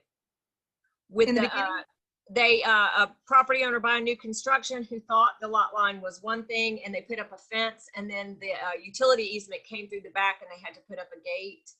Do you remember that? Yeah. So we've had a couple of different ones, and I'll share a couple of different ones with you. One is we had, they put up a fence, and then there was a utility easement behind it, and they had to put a gate in so that the utility companies could access a box to the back of their property. They had no idea there was an easement that had been given over prior to closing by the builder for utility rights. And then they had a utility company that would come in ever so often and open their gate and drive through the back of their property to access that. Another one that we recently had that I just went through was we had where they thought they owned a piece of property, fenced it in, which was sort of the fence company's responsibility to get a survey as well, but they didn't. Fenced it in, and then there was a utility easement on the back of that, and the utility company made them remove it off the easement because they couldn't get through there for that. If your client is going to get a survey, it needs to be done before closing, so they need to order it. I would recommend they order it sometime after the slabs are poured or the foundation is poured. That way they know where the property is going to be situated, and then have it update once the driveway is poured. So after the driveway is ideal. I can't tell you how many driveways are poured over the property lines inappropriately. Dana, have you been able to finalize the poll on that? Did that get done? I want to make sure that got done. That did And get- everybody has checked in. I need everybody to go in, if y'all haven't done so in the last 5 minutes, and do your name, email, and ID number again, so that we can confirm that you guys are all signing out with us and that you are doing what we need to do to make sure that you're getting your license credits. Please make sure that you're doing that. If you have any extra questions for me, let me know. She's going to post, and she's already sent out the email of where she's going to post the video, as well as the documents I sent her, and I sent those a little bit ago. So Yep, and they are already posted. Thank you. wonderful. Awesome. Any other Thank you. questions for me? Fabulous class as always, Amy. Amy has taught a title class, and that is also posted in the same place. And again, I've also posted in the chat where additional virtual classes will be. So scroll through that. And Amy, we just appreciate everything so much, so knowledgeable. We're so fortunate to have you as an instructor with the Georgia Real Estate Academy. Thank you so much, y'all. Thank you for having me. If you have questions, let me know. I'm going to reclaim the host before you go so I can finalize everything. Wonderful. All right. All right. Awesome. Have a great day, everyone. Thank you. Bye, Amy. Thank you. Thank you, Amy. Bye-bye. Thank you. Thank you, Amy. Thank you. Thank you. Thank you, Amy. Thank and you, Dana. everyone. Thank you, Amy. Thank you, Bye. Dana. Thank you, Thanks, Amy. guys. The class is great. Thank you. Thank Thank you, you. Dana. Thank you, Amy. Thank you, Amy. She's a great closer too. Awesome. Thank you. Thank you, ladies.